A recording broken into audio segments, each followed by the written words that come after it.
Welcome and नमस्ते। General pathology का जो सेकंड चैप्टर है वो है इन्फ्लेमेशन, यानी कि वो सारी डिजीजेस जिसमें आइटिस शब्द का इस्तेमाल होता है। अपेंडिसाइटिस मतलब अपेंडिक्स का इन्फ्लेमेशन, पैंक्रियाटाइटिस यानी कि पैंक्रियास का इन्फ्लेमेशन। तो इन्फ्लेमेशन को दो भागों में डिवाइड करेंगे, अक्यूट और क्रॉनिक। उससे पहले आपको एक क्लासिफिकेशन है जो जाननी जरूरी है ताकि आपके कॉन्सेप्ट्स बन जाए। वो क्लासिफिकेशन है on the basis of fluid, किस प्रकार का फ्लूइड बन रहा है जब भी कोई इन्फ्लेमेशन होती है। एंड सबसे पहला एग्जाम्पल जो आपको जानना है, जो बहुत कॉमनली आप डे टू डे लाइफ में देखोगे, वो है कैटेरियल इन्फ्लेमेशन, जिसका एग्जाम्पल होता है कॉमन कोल्ड। तो कॉमन कोल्ड में मरीज आपके पास बहती हुई नाक का एक सिम्टम लेके आएगा, और जो सिक्रीशन उसके नोज, रनिंग नोज में से आ रही है, वो सिक्रीशन दो चीजों से बनी होती है, म्यूकस और पानी। That is known as common cold का कैटेरियल इन्फ्लेमेशन। दूसरी है हमारी प्यूरिलेंट इन्फ्लेमेशन, जिसमें प्यूरिलेंट शब्द यानी कि पस, और ये किस में होता है, किसी ना किसी एब्सेस या बॉयल या जिसे मरीज फोड़ा बोलता है, उसमें से पस निकलती है। दो और प्रकार की इन्फ्लेमेशन होती है, सीरस और फिब्रिनस। सीरस इन्फ्लेमेशन वहां पर होती है जहां पे बिल्कुल पानी जैसा फ्लूइड बनेगा, और फिब्रिनस वो होगी जहां पे जो फ्लूइड है वो हल्का सा अगर आप उठाने की कोशिश करो तो उसमें से आपको धागे निकलते हुए दिखेंगे, उसे फिब्रिनस इन्फ्लेमेशन बोला जाता है। तो प्लीज रिमेंबर कि इन दोनों के एग्जाम्पल के लिए कार्डियक चैप्टर में आप एक डिजीज पढ़ोगे, रूमेटिक हार्ट डिजीज, जिसमें कार्डियक यानी कि पेरिकार्डियम में आपको सीरोफिब्रिनस इन्फ्लेमेशन मिलती है। सीरो यानी कि पानी जैसा फ्लूइड होगा, और उसमें हल्का हल्का आपको थ्रेड बनता हुआ दिखेगा, तो फिब्रिनस भी होगा। तो जैसे कि थ्रेड खिंचता है, उसे बटर की तरह बोला गया है। इसे कहते हैं ब्रेड एंड बटर अपीयरेंस, जो कि आपको रूमेटिक हार्ट डिजीज में देखने को मिलती है। ये थी पहली टाइप की क्लासिफिकेशन। अब जो दूसरी टाइप की है वो आप शायद ज्यादा आमतौर पे पढ़ते हो, on the basis of duration, मतलब जो इन्फ्लेमेशन जल्दी शुरू होती है उसे अक्यूट बोला जाता है, जो कुछ समय बाद शुरू होती है वो क्रॉनिक इन्फ्लेमेशन कहलाई जाती है। ये सिंपल क्वेश्चन आपसे नहीं पूछा जाएगा। आपसे पूछेंगे एग्जाम में कि अगर अक्यूट इन्फ्लेमेशन के मरीज की आप ब्लड रिपोर्ट देखोगे तो कौन से सेल्स पाए जाएंगे। अक्यूट इन्फ्लेमेशन में मिलते हैं न्यूट्रोफिल्स, और क्रॉनिक इन्फ्लेमेशन के पेशेंट की अगर आप पैथोलॉजी रिपोर्ट देखोगे तो आपको मिलेंगे लिम्फोसाइट, मैक्रोफाजेस और प्लाज्मा सेल्स, जिसमें से क्रॉनिक इन्फ्लेमेशन का सबसे इंपॉर्टेंट सेल जो होता है, मोस्ट इंपॉर्टेंट, इज मैक्रोफाजेस। तो अब अगर रूल आपने पढ़ लिया तो एग्जामिनर आपसे एक्सेप्शन जरूर पूछेगा एग्जाम में। तो रिमेंबर, अक्यूट इन्फ्लेमेशन में ज्यादातर न्यूट्रोफिल्स दिखते हैं, बट एक एक्सेप्शन है हमारा टाइफॉइड। टाइफॉइड है तो अक्यूट इन्फ्लेमेशन, बट इसमें न्यूट्रोफिल्स नहीं मिलते। टाइफॉइड के मरीज की ब्लड रिपोर्ट में आपको मिलेगा रिलेटिव लिम्फोसाइटोसिस, यानी कि दूसरी इन्फ्लेमेशन के सेल्स, क्रॉनिक इन्फ्लेमेशन के सेल आपको मिलने शुरू हो जाएंगे।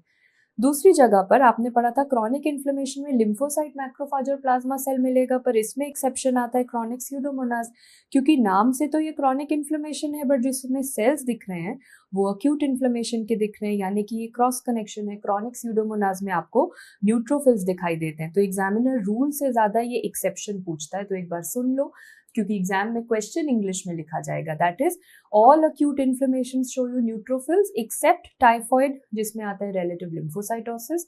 All chronic inflammation show you lympho macroplasma cell except chronic pseudomonas which shows you neutrophils. दोनों क्लासिफिकेशंस पढ़ ली। अब हम शुरुआत करते हैं अक्यूट इन्फ्लेमेशन के साथ। एंड अक्यूट इन्फ्लेमेशन में दो तरीके के इवेंट्स दिखेंगे। वो इवेंट्स जो ब्लड वेसल में पाए जाएंगे उन्हें वैस्कुलर इवेंट्स बोलते हैं, जो कि टोटल 4 हैं, और जो सेल्स में पाए जाएंगे उन्हें सेल्यूलर इवेंट्स बोलते हैं, जो टोटल 7 इन नंबर है। तो एक एक करके हम पढ़ेंगे। वैस्कुलर इवेंट्स जैसे कि हमने कहा टोटल 4, तो शुरुआत करते हैं।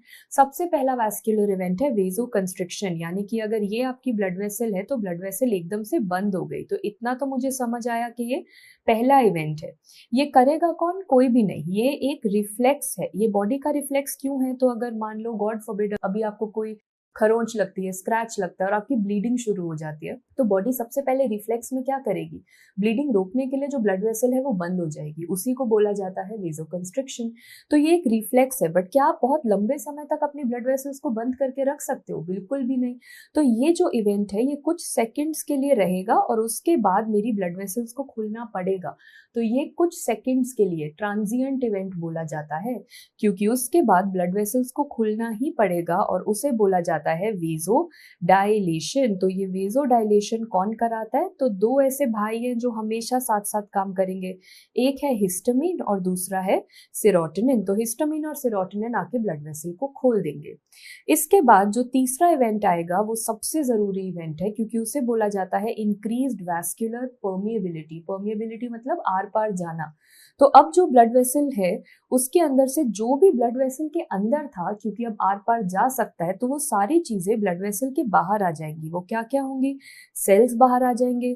ब्लड में जो पानी होता है उसे क्या बोला जाता है? प्लाज्मा। तो वो पानी भी बाहर आ जाएगा। और प्लाज्मा में प्रोटीन्स अधिक पाए जाते हैं, तो वो प्रोटीन्स भी बाहर आ जाएंगे। अब ये सारी चीजें बाहर आके एक जगह पे इकट्ठा हो गई हैं, इनको एक साथ बोलते हैं एक्सुडेट। तो एक्सुडेट यानी कि सेल्स, प्लाज्मा और प्रोटीन ये सब बाहर आ गए, इन्हें बोला एक्सुडेट। और ये होता है इंक्रीज्ड वैस्कुलर परमिएबिलिटी। पर इससे एक चीज में प्रॉब्लम जरूर आई कि सारा पानी वाला पोर्शन, तो जो ब्लड का पानी था वो तो बाहर आ गया।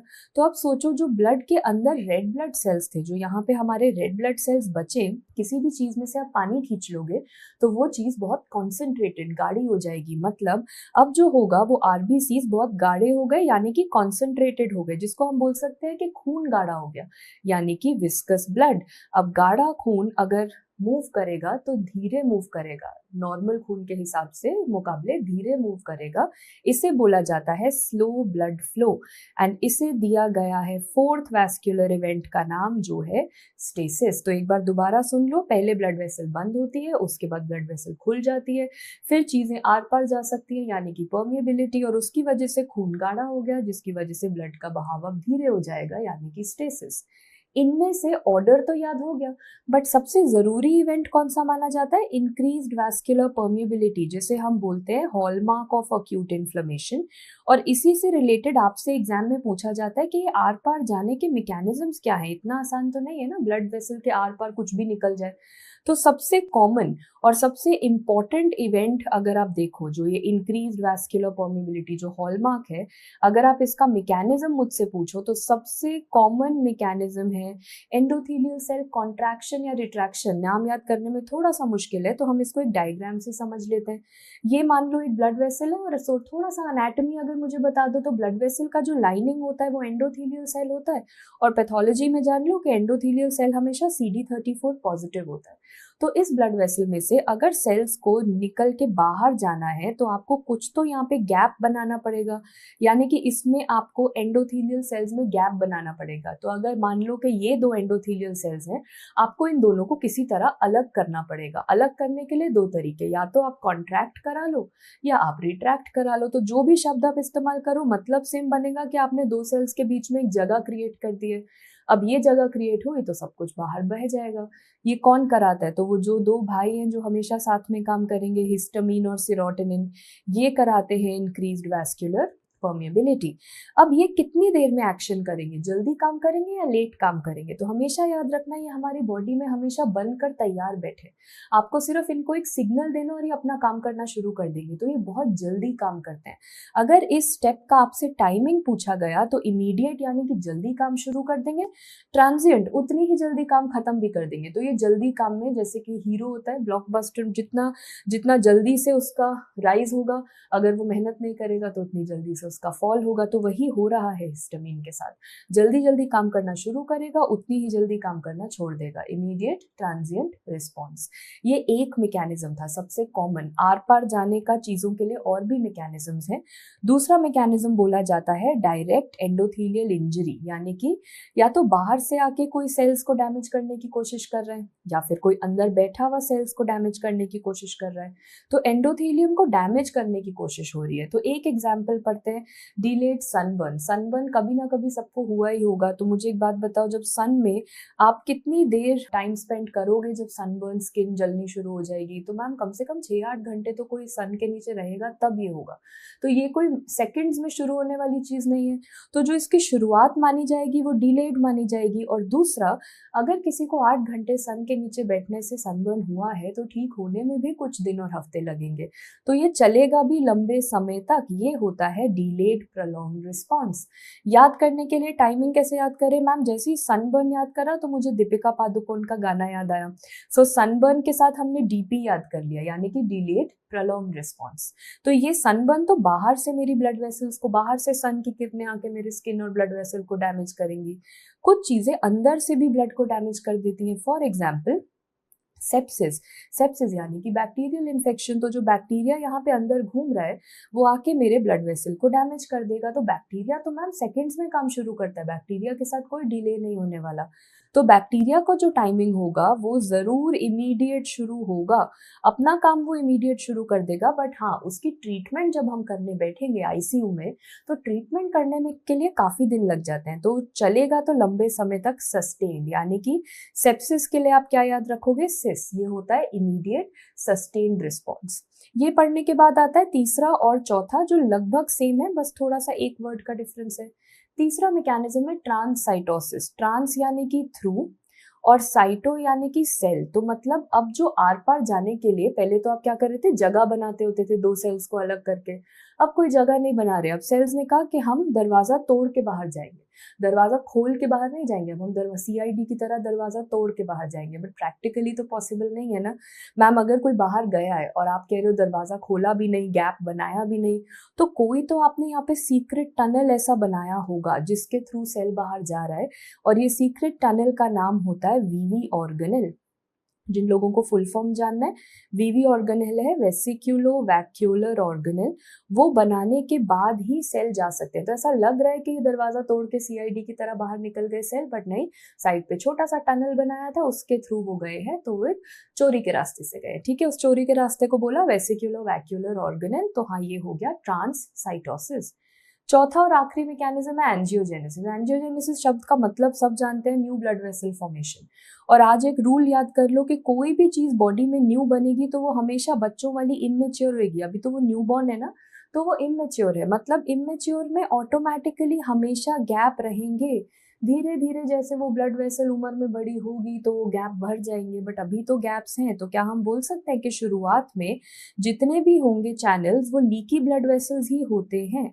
अब मुझे बताओ कि ट्रांससाइटोसिस में जो चोरी का रास्ता बना था और ब्लड वेसल जो नई बनी थी, ये दोनों चीजें बनाती कौन है, इनके मीडिएटर कौन है। तो ब्लड वेसल के लिए हमेशा एक ही ग्रोथ फैक्टर होता है, वो होता है वीईजीएफ। और दूसरा जो हीरो हर जगह जाके काम करेगा वो है हिस्टामिन। तो दोनों का वेजेफ और हिस्टामिन मीडिएटर्स होते हैं। अब हमने खत्म किए चारों वैस्कुलर इवेंट्स, जिसमें हमने हॉलमार्क से रिलेटेड अपने सारे मैकेनिज्म भी याद कर लिए। वैस्कुलर इवेंट के बाद अगला आता है सेल्यूलर इवेंट, और इसमें है टोटल 7 सेल्यूलर इवेंट्स के लिए। क्योंकि इसका सीक्वेंस पूछा जाएगा तो पहले हमें बनाना पड़ेगा एक निमोनिक, और उस निमोनिक का नाम है एमरैट-कॉप। तो चलो एक एक करके ये निमोनिक हम पढ़ने की कोशिश करेंगे। तो यहाँ पे पढ़ने की बजाय हम सीधा ये शुरुआत करते हैं और हर पेज पे हम एक निमोनिक बार बार लिखेंगे एमरैट-कॉप, ताकि हमें पता हो हम कहाँ तक पहुंच गए। शुरू करने से पहले ये वही ब्लड वेसल है और जो सब जानते हैं कि अच्छा मैम हाँ ये एंडोथीलियल सेल होगा, एंडोथीलियल सेल का सीडी मार्कर अभी पढ़ा था, CD 34 पॉजिटिव होगा, तो ये तो सब जानते हैं। अब कुछ अलग पढ़ते हैं। नॉर्मली जो सेल्स होते हैं वो किस तरफ उनका बहाव होता है, वो ज्यादातर सेंटर में बह रहे होते हैं या पेरिफेरल पे फ्लो कर रहे होते हैं। तो रिमेंबर, नॉर्मली जो सेल्स होते हैं वो यहाँ ब्लड वेसल के सेंटर में होते हैं। और ब्लड वेसल के सेंटर में सबसे सेंटर में कौन सा सेल होता है, ये क्वेश्चन आता है फिजियोलॉजी में। सबसे सेंटर में पाया जाता है रेड ब्लड सेल। ये नॉर्मल हमारे ब्लड वेसल का फ्लो होता है। पर जब इन्फ्लेमेशन होगी तो जो पहला स्टेप होगा एमरैट-कॉप का वो है मार्जिनेशन, यानी कि सेल कहाँ पे आ जाएंगे, सेल आ जाएंगे मार्जिन पे, पहली चीज। तो अब इसके बाद सेल को फुटबॉल की तरह मानो कि अगर किसी भी बॉल को आपने एक जगह फेंका है तो मैम बॉल तो ना मूव करती है, बॉल फुटबॉल हमेशा रोल करती है। तो अब जो अगला स्टेप होगा ये फुटबॉल की तरह रोल करना शुरू हो जाएगी। तो मार्जिनेशन के बाद अगला स्टेप क्या बना, रोलिंग। पर आप ये हमेशा देखो, फुटबॉल थोड़ी देर रोल करती है फिर एक जगह रुक जाती है, फिर आप दोबारा उसे किक करते हो, फिर वो रोल करती है, फिर वो एक जगह टिक जाती है। तो मतलब मैम रोल करेगी फिर थोड़ी देर के लिए टिक जाएगी, फिर रोल करेगी फिर थोड़ी देर के लिए एक जगह रुक जाएगी। तो मतलब रोलिंग के साथ साथ कुछ कुछ सेकंड के लिए वो रुकती भी है, फिर आप फिर से उसे धक्का दोगे तो फिर वो आगे जाएगी। तो वीक एडहेशन भी साथ साथ होता है। तो ये कैसे हो रहा है, ये किक कौन लगा रहा है, तो रोलिंग जो होता है वो किसी मॉलिक्यूल की वजह से होता है। उस rolling is due to selectin. Selectins कितने टाइप के होते हैं, 3 टाइप के। English premiere League E selectin, P selectin, L selectin. अब एग्जामिनर पूछेगा ये इंग्लिश प्रीमियर लीग है कहाँ पे। तो हम क्या करते हैं, हमने एक ये सेल लिया WBC अपना वाइट ब्लड सेल, और एक ये ब्लड वेसल का एंडोथेलियल सेल लिया, इन दोनों को बड़ा मैग्नीफाई करके बना देते हैं। तो ये हमने यहाँ पे बना दिया WBC, जिसे हम बोलते हैं ल्यूकोसाइट, और ये हमने यहाँ पे बना दिया एंडोथेलियल सेल। तो ठीक है, अब बताओ एल सिलेक्टिन कहाँ पे होगा। एल के नाम से मुझे समझ आ रही है कि अच्छा एल सिलेक्टिन तो ल्यूकोसाइट पे होगा, तो इस ल्यूकोसाइट वाले मॉलिक्यूल को एल सिलेक्टिन बना देते हैं। ठीक है, ई सिलेक्टिन कहाँ पे होगा। ई शब्द से मुझे समझ आ रहा है ये जरूर एंडोथीलियल सेल पे होगा, तो यहाँ पे अगर आप देखो तो यहाँ एंडोथीलियम पे ई सिलेक्टिन बनाते हैं। दूसरा आता है कि पी सिलेक्टिन कहाँ पे होगा, तो पी शब्द जैसे आप बोलते हो तो क्या साउंड आता है, पी, यानी कि सबसे पहले ये होगा प्लेटेलेट पे, जिसका यहाँ पे कोई ज्यादा रोल है नहीं, और दूसरा होगा एंडोथीलियल सेल पे, यानी कि पी सिलेक्टिन भी आप एंडोथीलियल सेल पे ही बनाओगे। तो अगर पूछा गया इन सब में से वो इकलौता कौन सा सिलेक्टिन है जो ल्यूकोसाइट पे है, तो एल फॉर एल, और बाकी दोनों कहाँ पे है, वो एंडोथीलियम पे है। तो इनकी लोकेशन तो समझ आ गई, पर ये जुड़ेंगे किससे, ये फेविकॉल की तरह किसी से तो जुड़ेंगे ना। याद है फुटबॉल कहीं कुछ समय के लिए आके रुकती है, तो रुकने के लिए इनको किसी के साथ तो जुड़ना पड़ेगा। तो पी और ई सिलेक्टिन जिससे जुड़ते हैं उसका नाम बोला गया है सियालिल ल्यूई एक्स। दोबारा लिख लो, पी और ई सिलेक्टिन किससे जुड़ते हैं, वो जुड़ते हैं सियालिल ल्यूई एक्स। और एल सिलेक्टिन किससे जुड़ता है, तो इसके थोड़े से टफ नाम है और थोड़े ज्यादा नाम है। कुछ लोग इसे बोलते हैं ग्लाइकैम या मैडकैम या CD34, यानी कि दोबारा लिखो, एल सिलेक्टिन किससे जुड़ता है, एक हो गया ग्लाइकैम, दूसरा हो गया मैडकैम, और तीसरा हो गया CD34। ये सब एक ही चीज के अलग अलग नाम है। तो आपने अभी तक ये पढ़ा कि सबसे पहला जो स्टेप था वो था सेल का मार्जिन पे आना, दूसरा स्टेप था फुटबॉल की तरह रोल होना। रोलिंग कौन करा रहा था, English premiere League, E selectin, P selectin, L selectin. Roll होते होते एक समय जरूर ऐसा रोलिंग के बाद आएगा जब सेल कहेगा बस स्टॉप, अब वो फुटबॉल आगे नहीं जाएगी, आप उसे किक लगा दो वो तब भी नहीं जाएगी। वो फुटबॉल एक जगह फेविकॉल से परमानेंट चिपक गई है, उसे बोला जाता है अडहेशन। और ये परमानेंट चिपकने का काम कौन कराता है, वो कराता है हमारा इंटेग्रिन। तो कौन कौन से इंटेग्रिन होते हैं, एक होता है, इनको बोला जाता है इंटेग्रिन, और ये कौन कौन से इंटेग्रिन है, β1 इंटेग्रिन, β2 इंटेग्रिन। दोनों आपको पता है कहाँ पे प्रेजेंट है, ये व्हाइट ब्लड सेल पे ही प्रेजेंट होते हैं, यानी कि β1 भी यहाँ पे बनाओ और β2 भी यहाँ पे बनाओ। ओके, β1 और β2 दोनों कहाँ है, व्हाइट ब्लड सेल पे हैं। तो ये जुड़ेंगे किससे, एंडोथेलियल सेल से। मैम कोई मॉलिक्यूल होगा जिससे जुड़ेंगे। β1 जुड़ता है वी कैम से और β2 जुड़ता है आई कैम से। एग्जाम में कंफ्यूजन नहीं करना, डॉक्टर्स को हमेशा क्या सिखाया जाता है, यूनिटी, VR1, VR1, यानी कि वी कैम जुड़ता है β1 से और आई कैम जुड़ता है β2 से। ये है वो फेविकॉल जो आपस में परमानेंट चिपक जाएगी। INI-CET स्टूडेंट्स के लिए प्लीज याद रखना, β2 इंटेग्रिन के दो और नाम है। तो ये लाइन मेरे साथ दोबारा बोलो, β2 के दो और नाम है। एक नाम है CD11 और 18 और एक नाम है लफा एंड मैक। तो पूरा ये गाना दोबारा बोल दो, β2 के दो नाम, β2 के दो नाम, पहला नाम CD11 18 और दूसरा लफा और मैक। अगला क्वेश्चन जो इंपॉर्टेंट है फॉर नीट एंड INIs कि ये आई कैम हम पैथोलॉजी और माइक्रो में और कहाँ कहाँ पढ़ेंगे, तो ये इंटीग्रेशन कर लेते हैं। सबसे पहले हमने पढ़ा कि β2 इंटेग्रिन की बाइंडिंग इसके साथ होती है, ये आपको याद रहेगा बिकॉज अभी अभी पढ़ा है कि β2 इंटेग्रिन इससे आके बाइंड करेगा। आपको पता है और क्या इससे आके अटैच करता है, plasmodium falciparum. Plasmodium falciparum binds to ICAM, कहाँ पे मैम, ब्रेन में, क्योंकि प्लाज्मोडियम फैल्सीपेरम क्या कराता है, सेरेब्रल मलेरिया। तो कभी सोचा है कि ये सेरेब्रल मलेरिया क्यों कराता है, ये ब्रेन में जाके किस चीज से चिपकता है, ये मलेरिया आई कैम से चिपकता है। एक और वायरस है जो माइक्रोबायोलॉजी में पढ़ोगे, that is rhino virus. Rhino virus भी हमारी बॉडी में राइनो यानी कि नोज, कॉमन कोल्ड कराता होगा ना, तो ये किससे जाके चिपकता है, ये भी आई कैम से। तो याद रखना, β2 इंटेग्रिन, प्लाज्मोडियम फैल्सीपेरम और राइनो वायरस, ये तीनों जाके एक ही चीज से अटैच करेंगे जो कि है आई कैम, और इस पे पक्का वाला कहीं ना कहीं क्वेश्चन बैठेगा। ओके, अब हम पढ़ रहे थे एक निमोनिक एमरैट कॉप। पहला स्टेप था मार्जिनेशन, फिर फुटबॉल को रोल कराना था, फिर एक जगह आके फुटबॉल रुक गई, मतलब रोल होते होते होते वो एक जगह आके रुक गई, उसे बोला आपने अडहेशन। बट फुटबॉल कब तक रुकी रहेगी, अब टाइम है कि फुटबॉल को किक मारो और दरवाजे से घर से बाहर भेज दो, मतलब अब टाइम है कि सेल आ जाएगा बाहर। पर कभी ऐसे सोचा कि दरवाजा तो खोला ही नहीं, तो फुटबॉल बाहर जाएगी कैसे? यहाँ पे एक दरवाजा है, उसे तो खोलो ना। ये दरवाजा क्या है? ये दरवाजा है बेसमेंट मेम्ब्रेन। तो अब जो हम स्टेप पढ़ेंगे उसका नाम है टी फॉर ट्रांस माइग्रेशन, यानी कि ट्रांसपोर्ट होके, माइग्रेट होके बाहर जाना है, दरवाजा तोड़ के बाहर जाना है, उसे बोला जाता है ट्रांस माइग्रेशन या डायापेडेसिस। तो ये कौन सा दरवाजा है? ये जो दरवाजा जिसकी हम बात कर रहे हैं, इस दरवाजे का नाम है बेसमेंट मेम्ब्रेन। तो ये दरवाजा तोड़ने का सीआईडी का काम कौन करता है? वो एक एंजाइम है मैट्रिक्स मेटालोप्रोटीनेज।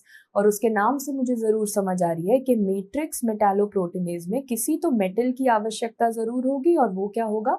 जिंक। ये बायोकेमिस्ट्री में पूछा जाता है। तो एमएमपीज में जिंक मेटल का यूज होता है। तो दरवाजा तो टूट गया, अब फुटबॉल को बाहर कौन लेके जाए? दरवाजा टूट चुका है, बट इस फुटबॉल को अब माइग्रेट करा के बाहर लेके जाना है। तो ट्रांस माइग्रेशन और डायापेडेसिस इज मीडिएटेड बाय PCAM1 और CD31। प्लीज एग्जाम में कंफ्यूज मत होना, क्योंकि एंडोथेलियल सेल का जो मार्कर था वो CD34 था।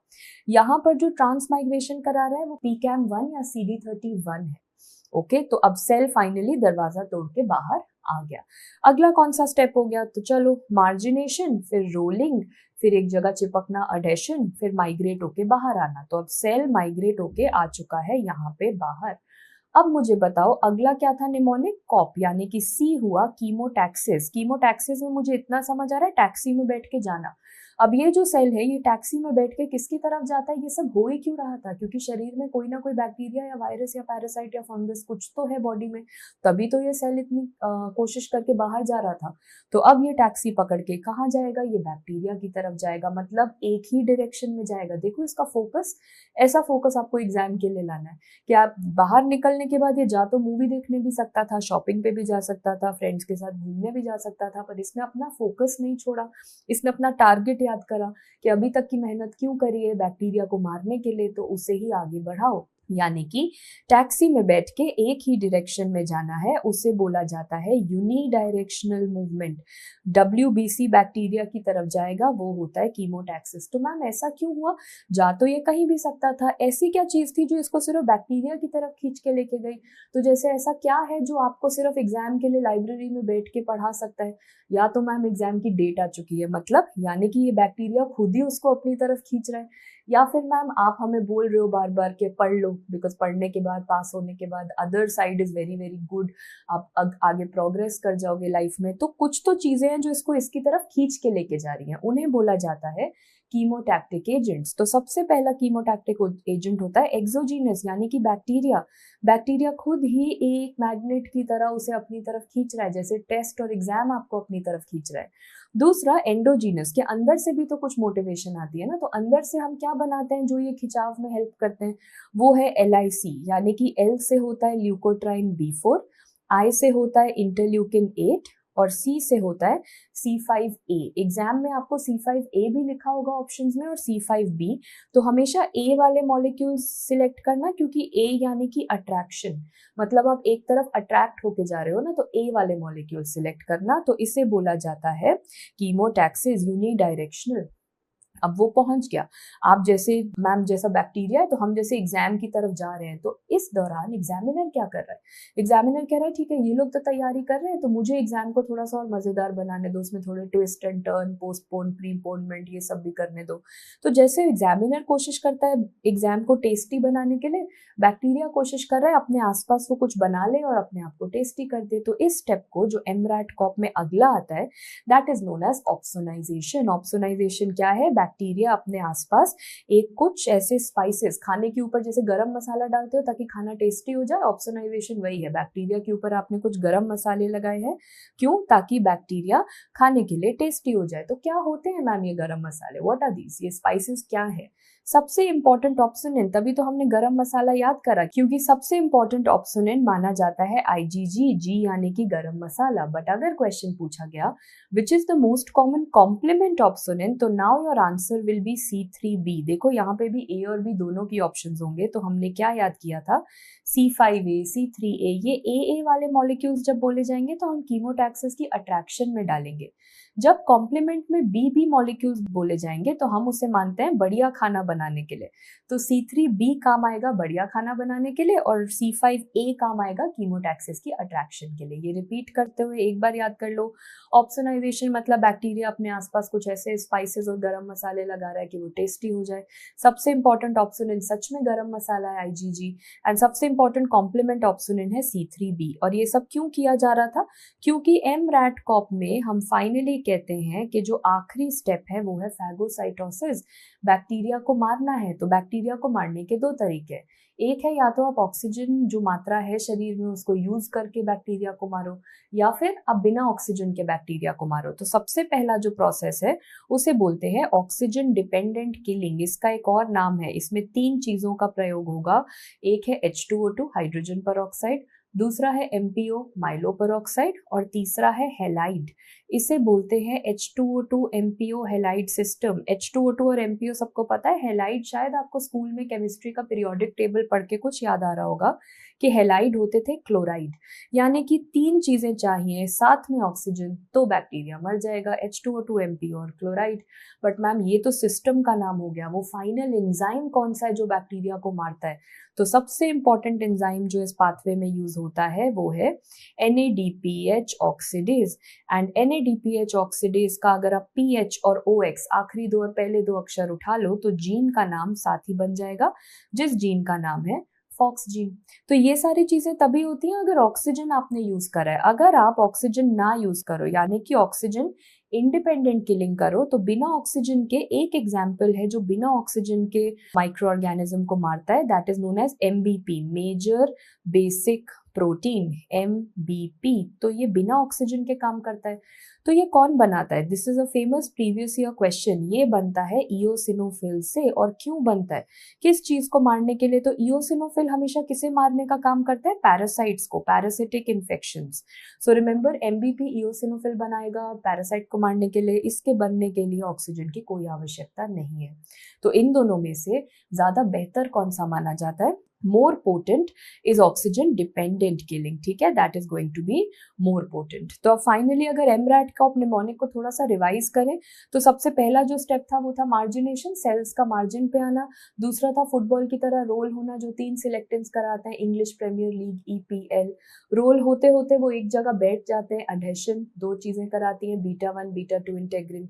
फिर फाइनली वो फुटबॉल दरवाजे से बाहर आना चाहती है, ट्रांसमाइग्रेशन। दरवाजे से बाहर आने के लिए बेसमेंट मेम्ब्रेन को तोड़ना जरूरी है जिससे तोड़ा जाता है मैट्रिक्स मेटालोप्रोटीनेज से। एंड बाहर आने के लिए जो मॉलिक्यूल जरूरत होती है जिसकी वो है PCAM1 या CD31।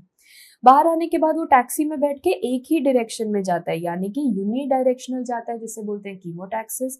उसके बाद बैक्टीरिया अपने आप को टेस्टी बना रहा है, दैट इज ऑप्सोनाइजेशन। सबसे इंपॉर्टेंट गरम मसाला जो होता है दैट इज IgG।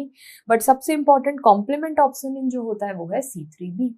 फाइनली हम बैक्टीरिया को खाने का काम करेंगे जिसे ऑक्सीजन डिपेंडेंट किलिंग बोलते हैं और इसका दूसरा नाम है H2O2 MPO हेलाइड सिस्टम। तो mRAT-CoP करने के बाद आपने बैक्टीरिया को तो मार दिया, पर ये था प्लान A। अगर बैक्टीरिया इससे नहीं मरा तो क्या हमारी बॉडी में कोई प्लान B है जिससे हम बैक्टीरिया को मार सकते हैं? यस, एंड वो आजकल का FMG एंड नीट का बहुत फेमस क्वेश्चन है जिसे बोला जाता है नेट्स। नेट्स का फुल फॉर्म एक बार पढ़ लो, न्यूट्रोफिल एक्स्ट्रा सेल्यूलर ट्रैप्स। तो ये आप कब यूज करोगे? मैम जब इन्फेक्शन इतनी ज्यादा हो जाएगी और हाथ से चीजें इतना निकल जाएंगी कि फैगोसाइटोसिस अकेले कुछ नहीं कर पाएगा, उसको इसकी मदद लेनी पड़ेगी। नेट्स क्या करेगा? सिवियर इन्फेक्शन सेप्सिस में काम करना शुरू करेगा। तो कौन से सेल से मदद ले रहे हो आप? ये रहा न्यूट्रोफिल। न्यूट्रोफिल से हमने मदद ली। न्यूट्रोफिल क्या करेगा? क्या ये जो बैक्टीरिया को मारने का काम है वो सेल के अंदर करेगा या बाहर? नाम से पता लग रहा है किलिंग का काम बाहर होने वाला है। तो जो न्यूट्रोफिल है वो ये कहता है, न्यूट्रोफिल अपना जितना भी न्यूक्लियस का थ्रेड है, न्यूक्लियस का क्रोमैटिन है, वो बाहर भेज देता है। Neutrophil sends all the nuclear chromatin outside. ये अपना जितना भी क्रोमैटिन है वो बाहर भेजता है कि ठीक है बाहर जाओ। बाहर जाके क्या बनाओ? बाहर जाके ऐसा एक जाल बना लो, एक ट्रैप बना लो और उस ट्रैप के अंदर जो भी बैक्टीरिया वायरस फंगस है उसकी किलिंग करा लो। तो सेम कॉन्सेप्ट ये है कि न्यूट्रोफिल में जो किलिंग हो रही है वो सेल से बाहर हो रही है।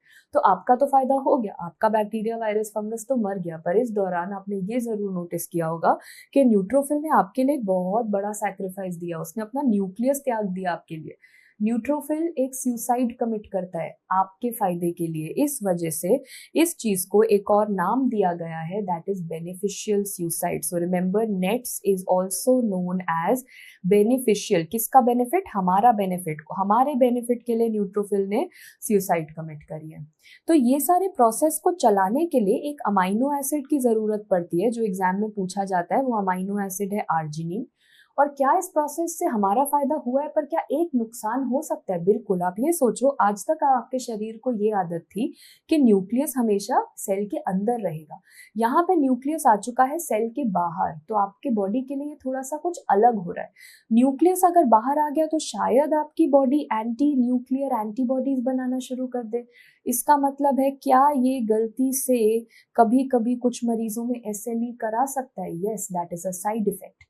प्लीज रिमेंबर, नेट्स और फैगोसाइटोसिस में बेसिक डिफरेंस मुझे ये समझ में आया कि दोनों की किलिंग कहाँ पे हो रही है, इसमें अंतर जरूर है।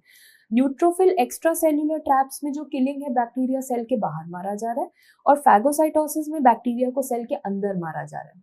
रॉबिन्स में एक फोटो दी गई है, जिसमें पहली वाली फोटो में तो आपको ये लेबल करके दे दिया है कि ठीक है, ग्रीन कलर में क्या है, साइटोप्लाज्म, और ऑरेंज कलर में क्या है, न्यूक्लियस। और दूसरी फोटो में अगर आप ध्यान से देखो तो ग्रीन कलर का साइटोप्लाज्म तो अभी भी है, पर ये जो ऑरेंज कलर का न्यूक्लियस है वो सेल में से निकल के बाहर जा चुका है। तो क्या आप प्रोसेस बनाओगे इसे बोला जाएगा नेट्स।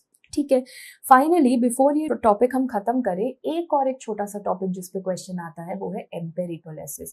एम्पेरिपोलेसिस याद करने के लिए आप एक बॉय का नाम याद करो, that is going to be mark. And mark बहुत लेजी है, मतलब क्या वो बैक्टीरिया मारने का अंदर बाहर ऐसा कोई काम करेगा? कुछ भी नहीं, उसको कुछ नहीं करना। एक बहुत बड़ा सेल होगा, वो एक छोटे से सेल को खा लेगा, बस उसे कुछ टाइम के लिए अपने अंदर रहने की वो परमिशन दे रहा है। उसमें कोई ऐसा नहीं है कि वो सेल को मार देगा या कुछ डिस्ट्रॉय कर देगा, बिल्कुल भी नहीं। एम्पेरिपोलेसिस में किसी भी प्रकार की किलिंग नहीं देखी जाती, बस एक बड़ा सेल होता है जो छोटे सेल को अपने अंदर कुछ समय तक रहने के लिए परमिशन दे देता है, तो इसे बोला जाता है सेल इन सेल। ये कौन कौन सी डिजीजेस में देखा जाता है? तो मार्क यानी कि सबसे पहला हो गया myelodysplastic syndrome, myeloproliferative neoplasm, MDS MPN। दूसरा हो गया ऑटो इम्यून हेपेटाइटिस, जो एम्स एग्जाम में 2019 के आसपास कभी पूछा गया था। तीसरा हो गया रोजाई डॉफमैन डिजीज, जो एक लिम्फ नोड का प्रॉब्लम है। और चौथा हो गया हमारा ब्लड कैंसर, जो कि CLL। So remember, it is going to be MDS MPN, auto immune hepatitis, Rosai Dorfman and CLL। इन चारों में सेल इन सेल अपीयरेंस देखी जाती है। अब सारे प्रोसीजर्स और MRAT कॉप खत्म करने के बाद मेडिसिन में पूछा जाता है कि इनसे रिलेटेड कौन सी डिजीजेज है, क्लिनिकल कोरिलेशन। तो ये 4 डिजीजेज है जो हमें पढ़नी है। सबसे पहला वाला है leukocyte adhesion defect, that is LAD. ठीक है, तो ल्यूकोसाइट अडहेशन डिफेक्ट 3 टाइप का होता है, LAD1, LAD2, LAD3। तीनों की जो इनहेरिटेंस है वो होती है ऑटोसोमल रिसेसिव। तो क्यों होता है, डिफेक्ट क्या है? LAD1, जैसे आपने 1 लिखा है वैसे इसमें जो डिफेक्ट देखा जाता है वो 1 यानी कि I की तरह इंटेग्रिन, β2 इंटेग्रिन में डिफेक्ट देखा जाता है। LAD2, जैसे आप 2 लिखते हो, अगर आप 2 को ऐसे उल्टा कर दो, फ्लिप कर दो, तो किस तरीके का लगेगा? S की तरह लगेगा। तो इसमें जो डिफेक्ट है वो सियालिन ल्यूई-एक्स में देखा जाता है। और LAD3 में 3 for 3 यानी कि जो डिफेक्ट है वो फर्म T3 जीन में देखा गया है। सो प्लीज रिमेंबर, LAD1 का इंटेग्रिन, LAD2 का S बनाया तो सियालिन ल्यूई-एक्स, एंड LAD3 का फर्म T3 जीन। तीनों की इनहेरिटेंस ऑटोसोमल रिसेसिव है और तीनों के बच्चों को बहुत सारी इन्फेक्शंस होंगी। मदर विल से कि कभी कान में इन्फेक्शन है, कभी निमोनिया है, कभी कोई स्टमक इन्फेक्शन है, तो इन्फेक्शंस चलती रहेंगी। तो हमें कैसे पता लगेगा ये LAD1, 2 या 3 में से कुछ है?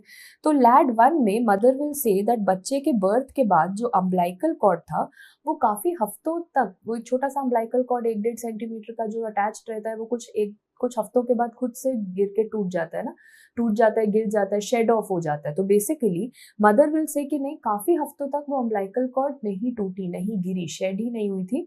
तो अगर ऐसी कोई हिस्ट्री आई तो आप बनाओगे LAD1।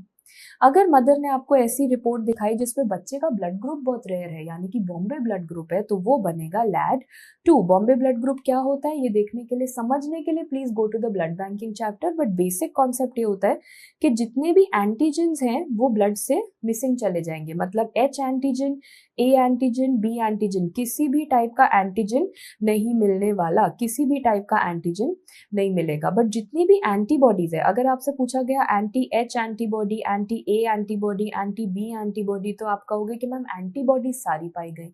कोई भी एंटीजन का ना मिलना और सारी एंटीबॉडीज का मिल जाना ब्लड में, उसे बोला जाता है बॉम्बे ब्लड ग्रुप, जो लैड 2 के मरीजों में देखा जाता है। लैड 3 के पेशेंट्स में बच्चे को किसी ना किसी प्रकार की ब्लीडिंग देखने को मिलेगी। सो रिमेंबर, लैड 1 का अम्बिलिकल कॉर्ड का प्रॉब्लम, 2 का बॉम्बे ब्लड ग्रुप, 3 का ब्लीडिंग। ल्यूकोसाइट एडेशन डिफेक्ट हो गया। अगला पढ़ते हैं हम ब्रूटॉन्स हाइपोगामा ग्लोबुलिनीमिया। तो ब्रूटॉन शब्द में जो सबसे पहले बी आता है, इससे आपको 3 चीजें याद करनी है, यानी कि ये सबसे ज्यादा कौन से जेंडर में देखा जाता है, ये बॉयज में ज्यादा पाया जाता है। ये जो प्रॉब्लम है ये बी सेल का प्रॉब्लम है, और इसके अंदर जो जेनेटिक प्रॉब्लम चल रहा है वो भी बी से जीन का नाम है, यानी कि बीटी के जीन डिफेक्ट। तो बॉयज में ज्यादा होगा, बी सेल का प्रॉब्लम होगा, बीटी के जीन डिफेक्ट होगा। ब्रूटॉन शब्द हमें समझ आ गया। अब समझते हैं हाइपो। हाइपो यानी कि कम होना, गामा ग्लोब्यूलिन यानी कि आईजीजी का कम होना। सो आईजीजी का कम होना, आईजीजी तो गरम मसाला था जो ऑप्सोनाइजेशन करा रहा था, अगर वो कम हो गया तो ऑप्सोनाइजेशन भी कम हो जाएगी, डिफेक्टिव ऑप्सोनाइजेशन मिलेगी ब्रूटॉन्स हाइपोगामा ग्लोब्यूलिनीमिया में। ये दोनों डिजीजेस हमने पढ़ ली। अब अगला चलते हैं CHS, शेडियाक Higashi syndrome. शेडियाक Higashi syndrome में जो जेनेटिक प्रॉब्लम देखी गई है वो लिस्ट जीन डिफेक्ट की देखी गई है। लिस्ट यानी कि लाइसोसोम वाली दिक्कत। तो कैसे पहचानते हैं शेडियाक हिगैशी सिंड्रोम का मरीज? उसके लिए आप शेडियाक शब्द याद कर लो तो आपको मरीज याद हो जाएगा।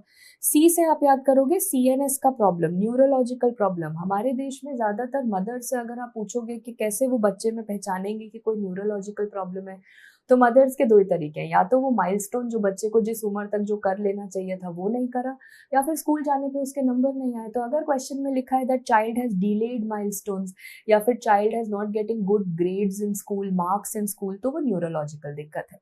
एच ई से क्या है? हेमरेज, बच्चे को कहीं ना कहीं से ब्लीडिंग जरूर होगी।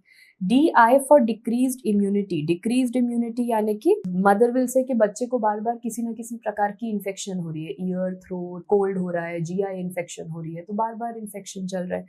साथ में जब बच्चा आपकी ओपीडी में चलता हुआ आएगा तो आप देखोगे उसको एल्बिनिज्म है, यानी कि स्किन का कलर बहुत हल्का है, पिगमेंट का प्रॉब्लम है। बट सबसे जो क्लासिकल चीज होगी वो बच्चे के बाल सिल्वर कलर के होंगे, सिल्वर ग्रे हेयर आपको इस डिजीज के बारे में काफी बड़ी हिंट देगा। फाइनली पैथोलॉजी में क्या मिलेगा मैम? तो के से हमने क शब्द से याद करा, कोर्स ग्रैन्यूल्स। अगर आप ये वाली फोटो देखो, ब्लड में जितने भी सेल्स होंगे उसमें ऐसे मोटे मोटे ग्रैन्यूल्स दिखाई देंगे, तो कोर्स ग्रैन्यूल्स आपको इसमें देखने को मिलते हैं। तो शेडियाक में याद रखो CNS, haemorrhage, decreased immunity, albinism and coarse granules, lysosomal gene का प्रॉब्लम है। Chediak Higashi syndrome is done. आखिरी डिजीज जो हमें पढ़नी है that is going to be CGD और क्रॉनिक ग्रैन्युलोमेटस डिजीज। इसमें सब कुछ 3-3 अक्षर में चलेगा, which I tell you how. सबसे पहले क्रॉनिक ग्रैन्युलोमेटस डिजीज में जो डिफेक्ट है वो सबसे इंपॉर्टेंट एंजाइम का है, NADPH ऑक्सीडेज। अगर आपको याद हो, ये वो एंजाइम था जो फैगोसाइटोसिस कराने में मदद करता है। तो क्या हम कह सकते हैं कि फैगोसाइटोसिस का डिफेक्ट है, क्योंकि NADPH ऑक्सीडेज काम नहीं कर रहा। कौन सा जीन काम नहीं कर रहा?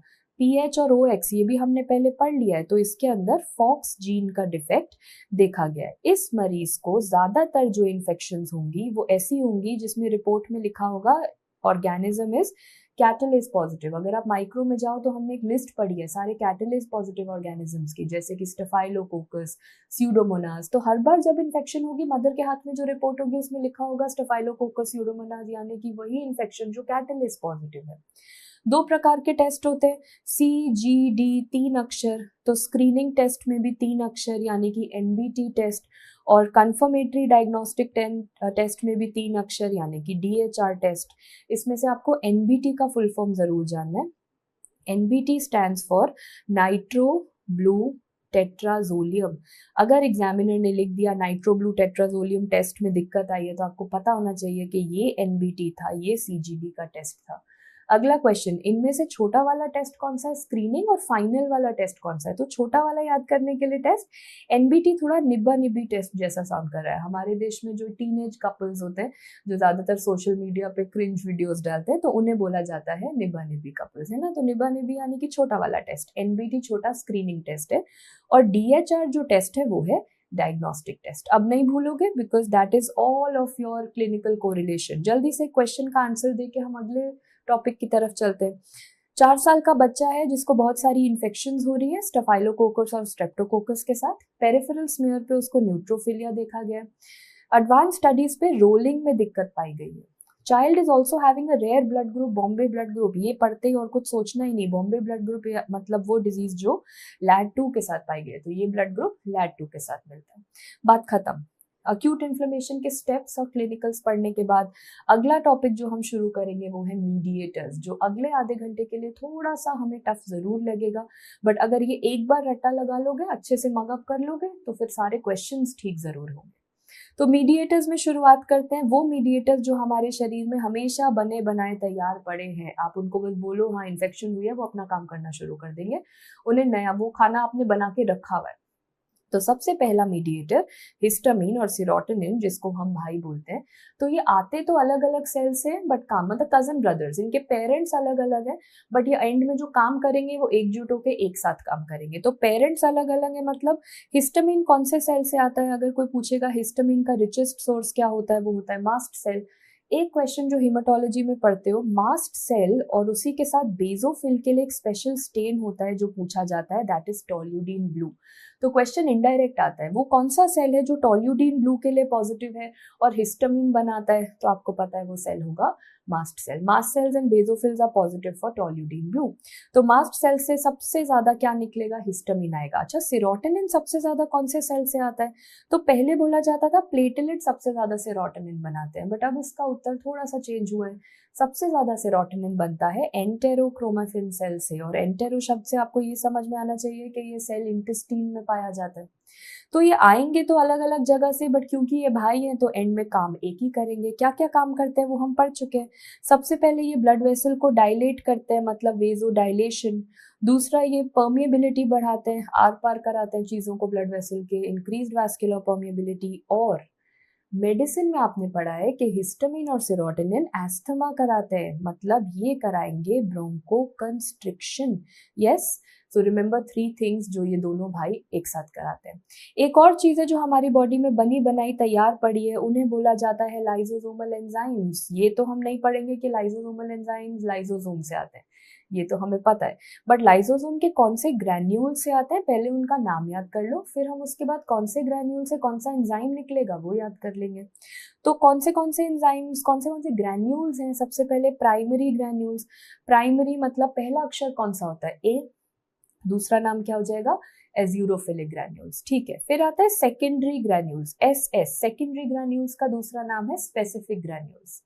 फिर आते हैं टर्शरी ग्रैन्यूल्स। टर्शरी तीसरा अक्षर कौन सा होता है, ABC, तो टर्शरी ग्रैन्यूल्स का दूसरा नाम C पार्टिकल्स। प्राइमरी के साथ हो गया एज्यूरोफिलिक, सेकेंडरी हो गया स्पेसिफिक, टर्शरी हो गया C पार्टिकल्स। अब इन ग्रैन्यूल्स में से एंजाइम कौन सा निकल के आता है, तो जैसा आपने यहाँ पे लिखा C पार्टिकल, तो C में से अगर आप आगे एक G बना दो तो C पार्टिकल में से क्या निकलेगा, जेलेटिनेस। अगला सेकेंडरी या स्पेसिफिक, तो अगर आप याद करो स्पेसिफिक तो आपको समझ आ जाएगी कि ठीक है इसमें से कुछ स्पेसिफिक ही निकल सकता है। स्पेसिफिक कोलेजनेस, कौन सा कोलेजनेस, टाइप 4, स्पेसिफिक यही निकलेगा और कोई कोलेजनेस नहीं निकल सकता। साथ में निकलता है लैक्टोफेरिन, जिसे याद करने के लिए हम कैसे याद कर सकते हैं, लैक्टोफेरिन, ताकि मुझे याद रहे कि लैक्टोफेरिन 2 वाले ग्रैन्यूल्स में से निकलता है। इसके बाद कुछ भी लिखा होगा वो निकलेगा प्राइमरी ग्रैन्यूल से। तो प्राइमरी स्कूल में आप क्या पढ़ते हो, ABCDE पढ़ते हैं मैम। तो प्राइमरी ग्रैन्यूल्स में से निकलेगा A for acid hydrolase, B for bacteria kill करने वाला माइलोपेरोक्सिडेस, C for cathepsin, D for defensin and E for elastase. Remember, अगर ये नाम आपसे याद हो सकते हैं वेरी गुड, वरना आप वो टेक्निक भी अप्लाई कर सकते हो जो मैंने अभी बताई है कि C पार्टिकल से आएगा जेलेटिनेस, तो वो याद हो गया।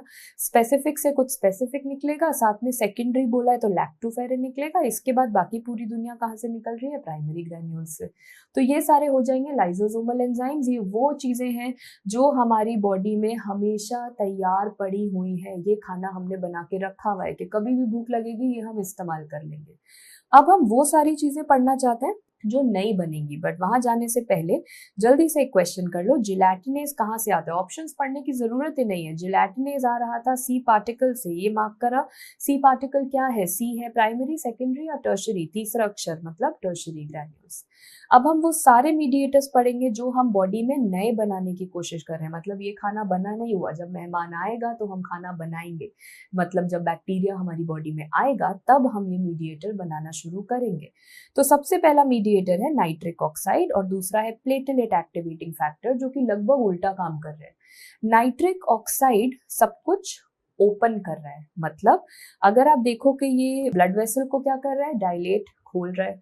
प्लेटलेट को जुड़ने से रोक रहा है, मतलब प्लेटलेट को भी खोल रहा है। Anti platelet aggregation. So remember, nitric oxide सब कुछ ओपन कर रहा है, प्लेटलेट को जुड़ने से रोक रहा है, मतलब प्लेटलेट खोल रहा है, ब्लड वेसल को भी खोल रहा है। वेरएज उल्टा अगर आप देखो, प्लेटलेट एक्टिवेटिंग फैक्टर जिसे पैफ बोला जाता है, ये सब कुछ उल्टा कर रहा है, सब कुछ क्लोज कर रहा है। मतलब अगर आप ब्लड वेसल का देखो तो ब्लड वेसल को कंस्ट्रिक्ट कर रहा है, प्लेटलेट का देखो तो ये उन्हें भी जोड़ रहा है। तो हर चीज बंद करने का काम पैफ का और हर चीज ओपन करने का काम नाइट्रिक ऑक्साइड का। ये दोनों न्यूली सिंथेसाइज, जब मेहमान आएगा तो खाना बनाओगे, बैक्टीरिया आएगा तो ये बनाओगे। तीसरी चीज जो नई बनती है वो है कीमोकाइन। कीमोकाइन में अगर आप पढ़ो तो ये सी और एक्स अक्षर बहुत ज्यादा आ रहे हैं।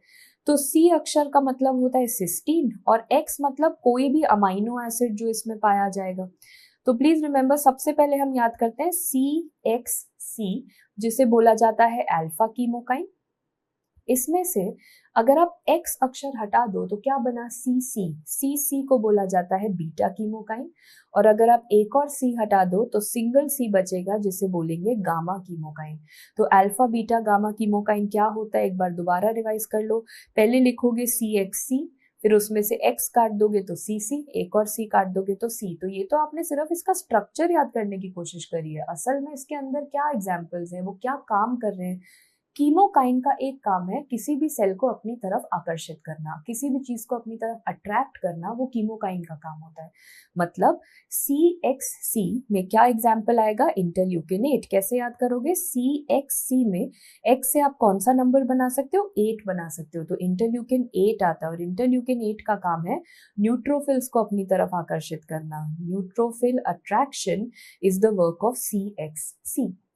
आखिरी वाले पे चलते हैं, सिंगल सी। सिंगल सी के साथ अगर आप कौन सा अक्षर मिला के लिख सकते हो? L जैसा लगता है। तो इसमें जो एग्जाम्पल आएगा वो आएगा लिम्फोटैक्टिन, और इसमें कुछ रटने वाली चीज ही नहीं है, नाम से मुझे पता लग रहा है कि ये क्या अट्रैक्ट करेगा, ये लिम्फोसाइट्स को अट्रैक्ट करेगा। फिर उसके बाद जो सब बचे वो चले गए CC में। जब आप किसी भी इंसान को मेल लिखते हो तो जिसको भेजनी होती है उनका नाम तो आप 2 में लिखते हो। उनके अलावा अगर आपको 10-12 लोगों को मेल और भेजनी होती है तो आप CC में उनका नाम लिखते हो। तो CC मतलब वो सारे लोग जो मिसेलेनियस है।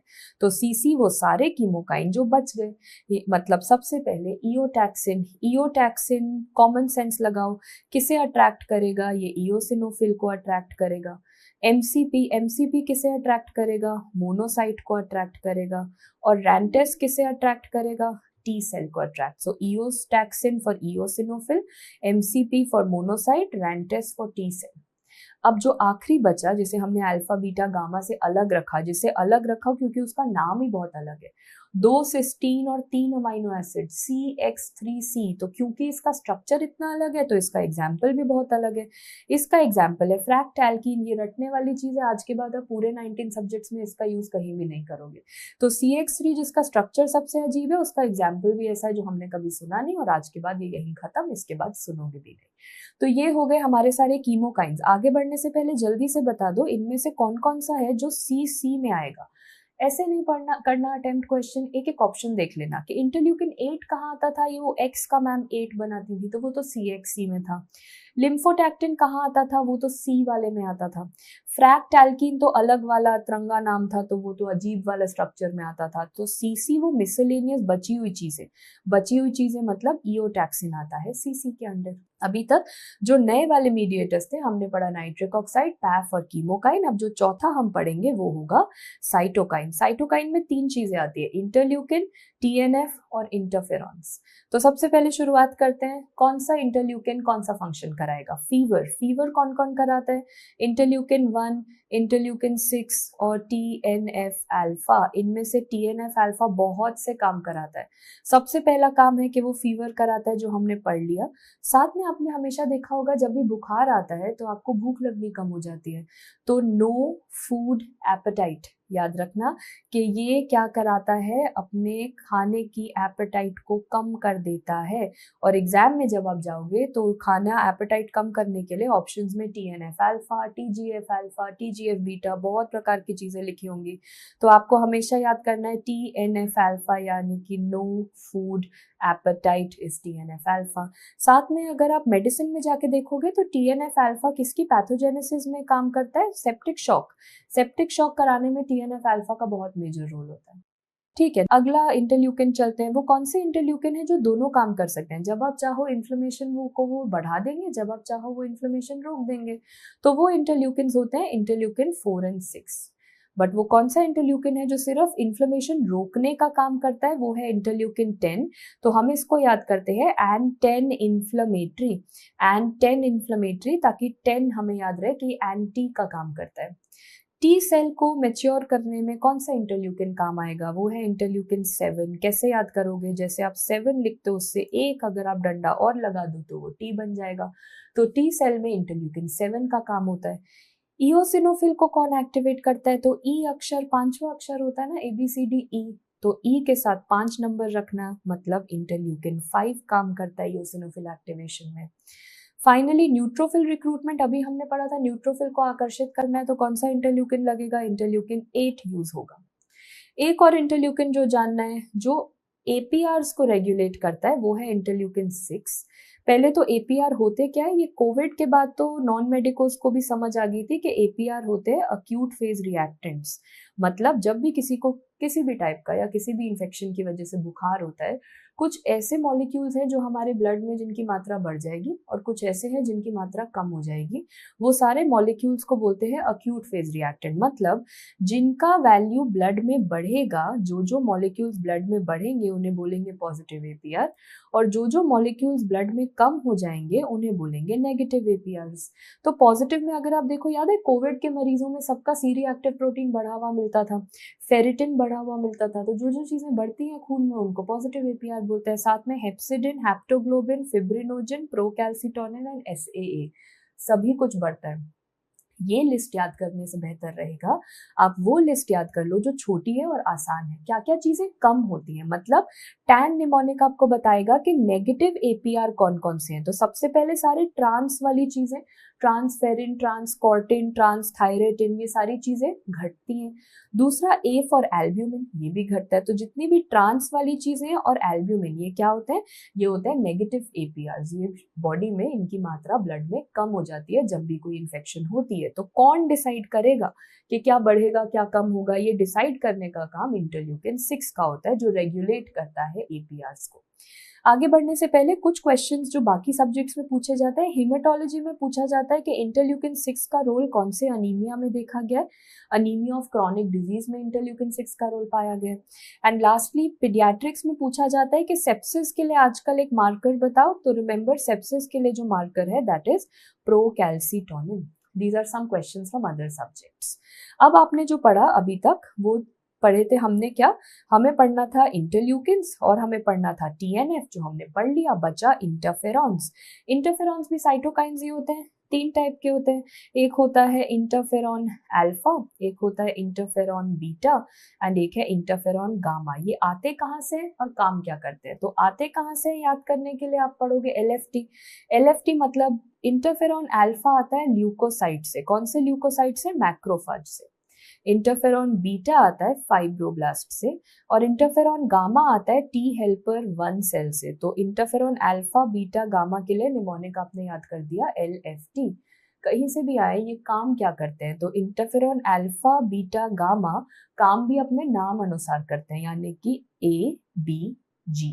इंटरफेरॉन अल्फा A काम करता है एंटी वायरल प्रॉपर्टीज है, वो वायरस रोकने के काम आता है।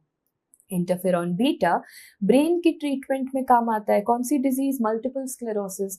और इंटरफेरॉन गामा दो चीजें करता है। सबसे पहले जब हम टीबी और बाकी डिजीजेस में पढ़ते हैं कि ग्रैन्युलोमा बन रहा है, तो ग्रैन्युलोमा बनाने का काम इंटरफेरॉन गामा करता है। दूसरा, अभी एक डिजीज आपने पढ़ी थी क्रॉनिक ग्रैन्युलोमेटस डिजीज, तो उसकी ट्रीटमेंट के लिए इंटरफेरॉन गामा यूज होता है। तो G for gamma, G for granuloma, G for chronic granulomatous disease. ये सोर्सेस क्या होंगे? एलएफटी। काम क्या करेगा? Alpha beta gamma, alpha beta gamma काम करेगा। इससे आपने सारे साइटोकाइंस खत्म कर लिए। तो 4 आपने न्यूली सिंथेसाइज पढ़ लिए, nitric oxide, PAF, chemokine, cytokine. 5वां अब जो आप पढ़ोगे that is going to be arachidonic acid metabolites. तो एरिकोडोनिक एसिड क्या होता है? Arachidonic acid you study in biochemistry. ये एक ऐसा कंपाउंड है जिसके अंदर 20 कार्बन एटम्स पाए गए हैं, बट ये आता कहाँ से? ये हमारी बॉडी के लिपिड्स में से आता है। लिपिड्स को तोड़ोगे तो एरिकोडोनिक एसिड बनेगा, और लिपिड को तोड़ना है तो लाइपेज एंजाइम की जरूरत पड़ेगी। कौन सा lipase enzyme? Phospholipase A2 and phospholipase C। इन दोनों एंजाइम्स को अगर आप ध्यान में रखो तो आपने लिपिड को तोड़ दिया, तोड़ा तो बना एरिकोडोनिक एसिड। एरिकोडोनिक एसिड यहाँ पर वो चीज नहीं है जो आपके काम आने वाली है। एरिकोडोनिक एसिड से क्या बनेगा आगे? वो इन्फ्लेमेशन में काम आएगा। तो सबसे पहले एक पाथवे होता है कॉक्स पाथवे, मतलब cyclo oxygenase pathway, cyclo oxygenase pathway, जिससे दो चीजें बनेंगी। पहली है प्रोस्टाग्लैंडिन्स एंड दूसरे हैं थ्रोम्बोक्सिन A2। ये दो चीजें अभी हम पढ़ेंगे।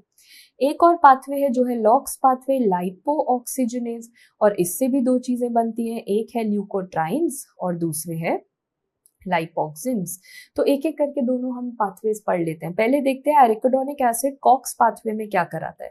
तो एरिकोडोनिक एसिड जब कॉक्स पाथवे में जाता है तो दो प्रकार के कॉक्स एंजाइम हमारे शरीर में होते हैं। एक होता है कॉक्स 1 और एक होता है कॉक्स 2। बनाने क्या वाला है? प्रोस्टाग्लैंडिन और थ्रोम्बोक्सिन A2। तो चलो हम बना लेते हैं। सबसे पहले प्रोस्टाग्लैंडिन बनता है, प्रोस्टाग्लैंडिन G2। जी के बाद अगला अक्षर आता है H, तो प्रोस्टाग्लैंडिन H2 बनेगा। और H को मैंने याद करा है होल, मतलब इसके बाद सब कुछ होल स्पेक्ट्रम कौन बनाएगा? बाकी सारा काम H करेगा। तो H के बाद जो अगला अक्षर आता है वो I आता है, मतलब अब H के बाद बनेगा PgI2। PgI2 का दूसरा नाम है प्रोस्टासाइक्लिन, और H से ही एक और चीज बनेगी थ्रोम्बोक्सिन A2। प्लीज रिमेंबर, सबसे पहले बना G, G के बाद बना H, H यानी कि होल, होल के बाद सब कुछ बनेगा। H से ही I बनेगा, H से ही थ्रोम्बोक्सिन A2 बनेगा। पर पहले के अक्षर कहाँ गए? G से पहले वाले अक्षर D, E, F, तो वो भी H से ही बन जाएंगे। PgD2 भी H से ही बनेगा, PgE2 भी H से ही बनेगा, और PgF2 अल्फा भी H से ही बनेगा। सब जो बनेंगे वो H होल स्पेक्ट्रम बनाएगा। अब इनके फंक्शंस पढ़ लेते हैं। PgI2 जिसे हम प्रोस्टासाइक्लिन बोलते हैं, थ्रोम्बोक्सिन A2, ये एक दूसरे के बिल्कुल विपरीत काम करने वाले हैं। किसी एक का नाम काम याद कर लो और दूसरे का ऑपोजिट बना देना। थ्रोम्बोक्सिन A2 जिसमें A अक्षर आता है वो काम भी वही करता है, मतलब वो प्लेटलेट एग्रीगेट कराने का काम करता है, वो चीजों को जोड़ता है, प्लेटलेट को जोड़ता है। ब्लड वेसल को भी क्या है? ब्लड वेसल को भी जोड़ के बंद कर देता है, वेजोकंस्ट्रिक्शन। तो ये हर चीजों को जोड़ने का, एग्रीगेशन का काम करता है। और प्रोस्टासाइक्लिन PgI2, I2 ये प्लेटलेट एग्रीगेशन इनहिबिट करता है। तो रिमेंबर, ये खोलने वाला काम करेगा। PgI2 प्लेटलेट्स को खोल देगा, ब्लड वेसल को खोल देगा। थ्रोम्बोक्सिन A2 प्लेटलेट्स को जोड़ देगा, ब्लड वेसल को जोड़ देगा। तो याद रखिएगा, thromboxane A2 for aggregation, PgI2 for inhibit the platelet aggregation. बाकी सब क्या काम करता है? PgD2 काम करता है वेजो डायलेशन का, तो ये पहला पॉइंट हो गया। PgE2 जैसा आप ई शब्द समझ रहे हो, तो ई वो साउंड है जब भी आपको दर्द होती है तो आप ई जरूर बोलते हो, तो ये पेन कराता है। एंड पेन के लिए एक छोटा सा नोट जो मेडिसिन में आपको काम आएगा। इन्फ्लेमेशन में वो कौन सी दो चीजें हैं जो पेन कराती हैं? तो सबसे पहला तो पढ़ लिया आपने, ई पेन कराता है, और दूसरा जो पेन कराएगा वो है bradykinin. Bradykinin also causes pain. अच्छा, PgF2 अल्फा क्या काम करता है? F for female. फीमेल्स में एक ड्रग यूज किया जाता है गाइनोकोलॉजी में, कार्बोप्रोस्ट, जो सर्वाइकल राइपनिंग के काम आता है। तो फीमेल वाले ड्रग के लिए आपने F2 अल्फा रखा, ई पेन के लिए E2 रखा, डायलेशन के लिए D2 रखा। फार्मा में यहाँ पे क्या क्वेश्चन आता है कि अगर आप ये पूरा पाथवे रोकना चाहते हो तो आप ये एंजाइम को रोक दो। इस एंजाइम को रोकने के लिए कौन सी ट्रीटमेंट दी जाती है? या तो एनसेड्स या एस्पिरिन दिया जाता है। तो एनसेड्स और एस्पिरिन क्या करते हैं? एनसेड्स हो गया या एस्पिरिन हो गया, वो ये दोनों एंजाइम्स को रोक देते हैं। कॉक्स 1 और कॉक्स 2 दोनों को रोक देंगे। तो क्या दिक्कत है? क्यों ऐसा होता है कि एस्पिरिन की वजह से मरीजों को पेप्टिक अल्सर डिजीज देखा गया है? क्योंकि क्या आप जानते हो फिजियोलॉजी में कॉक्स 1 एंजाइम हमारे जो स्टमक है उसका एक गार्ड माना जाता है, हमारे स्टमक को बचाने वाला। क्योंकि स्टमक में इतना ज्यादा एसिड बन रहा है तो वो तो हमारे स्टमक को खुद ही मार देगा। तो हमारे स्टमक को उस एसिड से बचा कौन रहा है? बचाने का काम कॉक्स 1 करता है। तो हमेशा याद रखना, cox 1 is said to be gastro protective.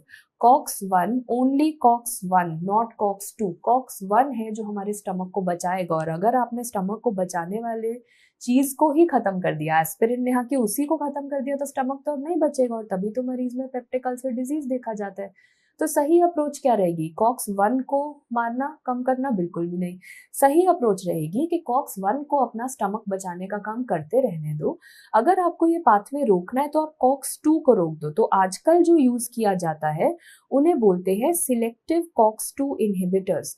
और सिलेक्टिव कॉक्स 2 इनहिबिटर्स के जो ड्रग्स हैं वो कॉक्सिब फैमिली में आते हैं, मतलब सेलीकॉक्सिब, एटोरीकॉक्सिब, वो सारे सिलेक्टिव कॉक्स 2 इनहिबिटर्स होते हैं। तो पहला पाथवे था जिसमें एरिकोडोनिक एसिड साइक्लोऑक्सीजनेज एंजाइम के साथ एक्ट कर रहा था। दूसरा अब आएगा जिसमें लाइपोऑक्सीजनेज के साथ एक्ट करेगा। तो ये रहा एरिकोडोनिक एसिड। पहले ये 5 लॉक्स के साथ रिएक्ट करता है, फिर ये 12 लॉक्स के साथ रिएक्ट करेगा। तो जब ये 5 लॉक्स के साथ रिएक्ट करेगा तो बनेंगे ल्यूकोट्राइन। यहाँ कहानी सिंपल है, ABCDE चलेगी। ल्यूकोट्राइन A4, ए से सब बनेंगे। ए से बनेगा B और ए से ही बनेगा C4, D4, E4। Leukotriene B4 कहाँ पड़ा है? अभी हमने एक निमोनिक पढ़ा था LIC, जिसमें हमने कहा था कि कीमोटैक्सिस का काम जो होता है वो ल्यूकोट्राइन B4 कराता है। ओके, और ल्यूकोट्राइन C4, D4, E4 क्या कराते हैं? ये कराते हैं एस्थमा। C4, D4, E4 का काम होता है कि अच्छा लंग्स में जाओ और रिसेप्टर्स पे, ल्यूकोट्राइन रिसेप्टर्स है ना, तो ल्यूकोट्राइन जाके कहाँ काम करेगा? ल्यूकोट्राइन रिसेप्टर पे काम करेगा। और लंग्स में क्या कराओ? ब्रोंकोकंस्ट्रिक्शन, मतलब एस्थमा कराओ। यहाँ पर आता है फार्मा का बहुत इंपॉर्टेंट कॉन्सेप्ट। अगर आप एस्थमा को ट्रीट करना चाहते हो तो आप क्या ड्रग दो? पहले कहा जाता था कि एक ऐसा ड्रग दे दो जो इस पाथवे को रोक दे। इस पाथवे को रोकने का काम कौन करता है? जिल्यूटन। तो जिल्यूटन होता है लॉक्स इनहिबिटर। जिल्यूटन क्या होता है? Locks inhibitor. बट आप ये देखो कि लॉक्स को रोकने की वजह से आपने ये तो रोक दिया, एस्थमा तो रोक दिया, बट बिना बात के इसकी तो कोई गलती भी नहीं थी, ये तो एस्थमा करा भी नहीं रहा था, आपने इसको क्यों रोका? तो क्या ये ठीक अप्रोच रहेगी? बिल्कुल नहीं। जो गलती कर रहे हैं सिर्फ उन्हीं को रोको। तो फिर अब एक नया ड्रग आया कि इन रिसेप्टर्स के ऊपर जाके किसी ड्रग को बिठा दो ताकि ये CDE काम ही ना कर पाए। अब आते हैं ल्यूकोट्राइन रिसेप्टर एंटागोनिस्ट। और इसके लिए बहुत सारे ड्रग्स हैं ल्यूकास्ट नाम के। एक होता है मॉन्टेल्यूकास्ट, इसी तरीके से एक होता है ज़ैफिरल्यूकास्ट। मतलब अगर आप सारे नाम भी याद कर लो, कोई भी ल्यूकास्ट वाले ड्रग्स ल्यूकोट्राइन रिसेप्टर एंटागोनिस्ट होते हैं। वो सिर्फ इनको रोकेंगे, वो बाकी के पाथवे को नहीं रोकेंगे। ये जो पाथवे था ये 5 लॉक्स की वजह से था। यही अगर एरिकोडोनिक एसिड पे 12 लॉक्स एक्ट कर जाए तो जो बनेगा वो होंगे लाइपोक्सिन्स। और लाइपोक्सिन्स एक्चुअली पूरे इन्फ्लेमेशन को रोकने का काम करते हैं। अगर हर चीज इन्फ्लेमेशन कराती जाएगी तो हमारी बॉडी तो फॉरएवर ही इन्फ्लेमेशन में रहेगी। कोई ऐसी भी चीज होनी चाहिए जो जरूरत आने पे इन्फ्लेमेशन को रोक दे, वो काम लाइपोक्सिन करता है। तो अगर हम पढ़ें एरिकोडोनिक एसिड जब कॉक्स बना रहा था तो वो प्रोस्टाग्लैंडिन और थ्रोम्बोक्सिन A2 बनाता था। लाइपोऑक्सीजनेज के साथ वो ल्यूकोट्राइन और लाइपोक्सिन बनाता था। लाइपोक्सिन इन्फ्लेमेशन रोकने का काम करता है। ये था हमारा 5वां पाथवे। अब जो हम पढ़ने वाले हैं वो भी आधे पहले से बने हुए हैं, आधे बनेंगे, यानी कि हम पढ़ लेते हैं उसको 6th, बट वो होते हैं प्लाज्मा मीडिएटर्स, जिसे बोलते हैं कॉम्प्लीमेंट सिस्टम। कॉम्प्लीमेंट सिस्टम शुरू करने से पहले वो सारे protein C1, C2, C3, C4 वो सारे कॉम्प्लीमेंट होते हैं। और पैथोलॉजी, माइक्रो और बायोकेम में आप ये वाला कॉम्प्लिकेटेड पाथवे जरूर पढ़ते हो। इसे बोला जाता है कॉम्प्लीमेंट पाथवे, जो एक्चुअली इतनी डिटेल में अभी रैपिड रिवीजन में आपको नहीं जानना, मेन वीडियोस में तो डेफिनेटली है। और अगर आप डिटेल्स चाहते हो तो मेन वीडियोस में मिलेंगी। अभी हम उन पर फोकस करते हैं जहाँ पे क्वेश्चन आता है। कॉम्प्लीमेंट पाथवे 3 पाथवेज होते हैं, classical, lectin, alternate. Basic outline ये कहती है कि ये शुरू अलग अलग तरीकों से होंगे, जैसे भी शुरू हो, पर ये एक तरफ मिलेंगे जरूर। और इनका जो एंड रिजल्ट होगा वो एक ही है कि बैक्टीरिया को मार दो। तो अभी हम इसको पढ़ते हैं कि कॉम्प्लीमेंट सिस्टम में 3 पाथवे हैं। एक होता है क्लासिकल पाथवे, एक मैनोज लेक्टिन पाथवे और एक ऑल्टरनेट पाथवे।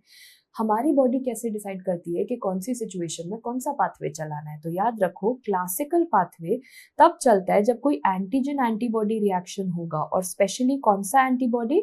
आईजीएम और आईजीजी, ये दोनों एंटीबॉडीज अगर कोई एंटीजन एंटीबॉडी कॉम्प्लेक्स बना रहे हैं तो अब जो पाथवे चलेगा वो क्लासिकल पाथवे होगा।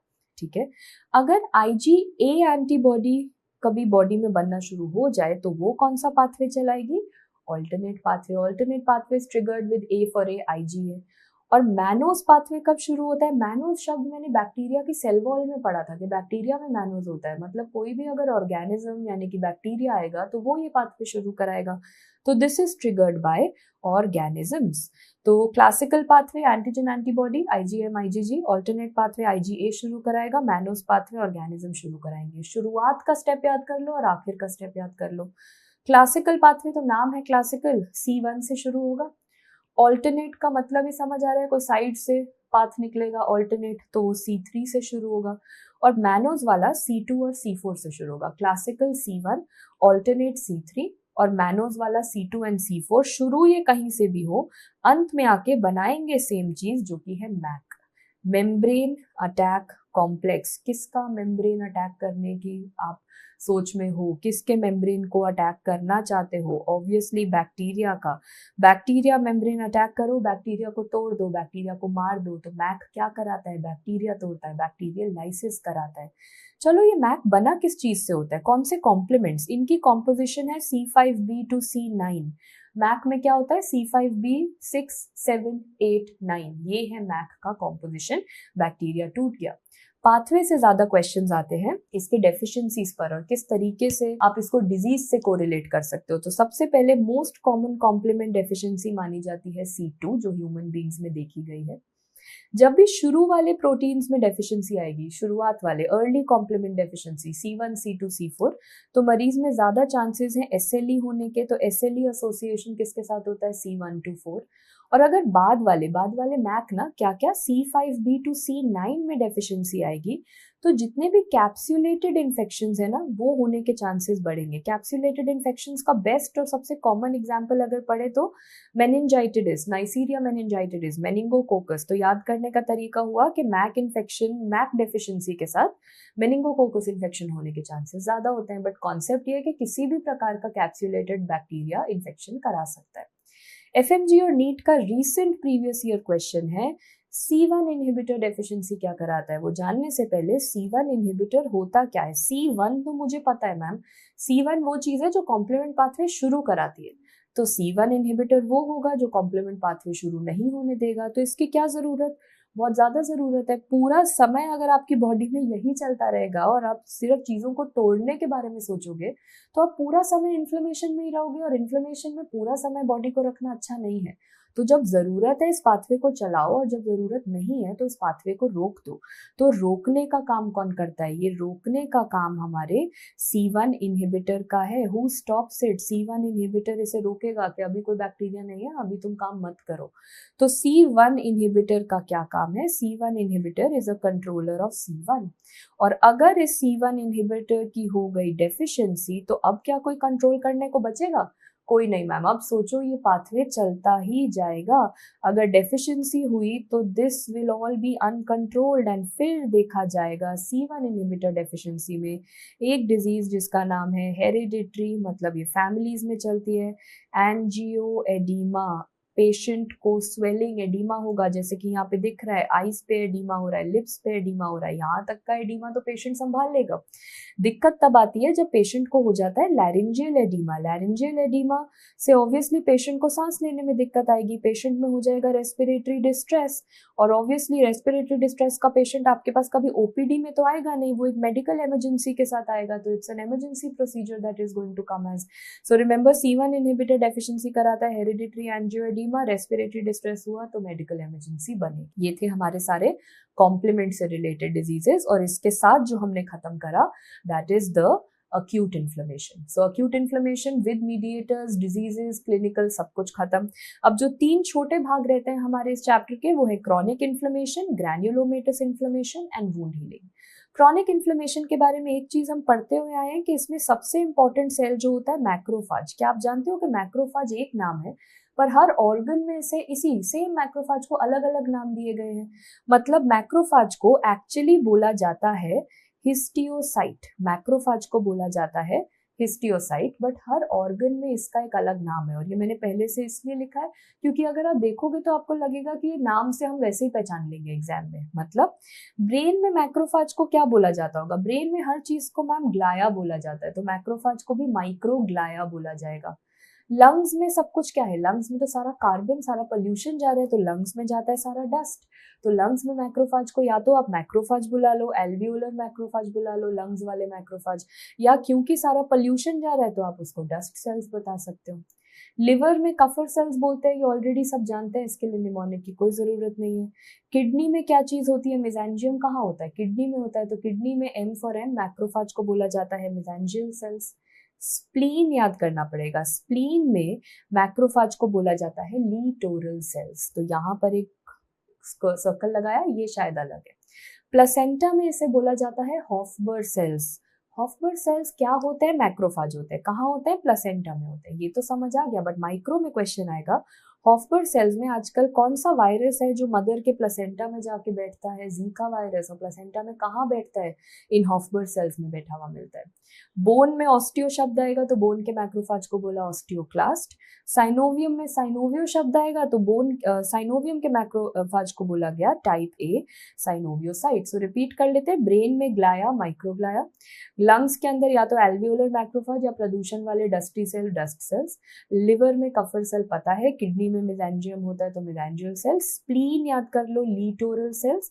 और प्लेसेंटा में हॉफबर्ग सेल जिसमें जीका वायरस बैठेगा। बोन में ऑस्टियो, ऑस्टियोक्लास्ट। साइनोवियम में साइनोवियो, टाइप ए साइनोवियोसाइट। तो ये तो सारे हमने मैक्रोफाज पढ़ लिए। तो क्रॉनिक इन्फ्लेमेशन तो पढ़ लिया, बट उसके बाद जो इन्फ्लेमेशन पढ़ना है जिसपे ज्यादा क्वेश्चन आते हैं वो है ग्रैन्युलोमेटस इन्फ्लेमेशन। तो ग्रैन्युलोमेटस इन्फ्लेमेशन असल में क्रॉनिक इन्फ्लेमेशन का ही एक टाइप है। मतलब इसमें भी मुझे वही सारे मैक्रोफाज वगैरह मिलेंगे, पर क्या होता है ग्रैन्युलोमा वो जानने के लिए हमने एक डायग्राम बनाया। इस डायग्राम में हम कुछ लेबलिंग्स कर लेते हैं।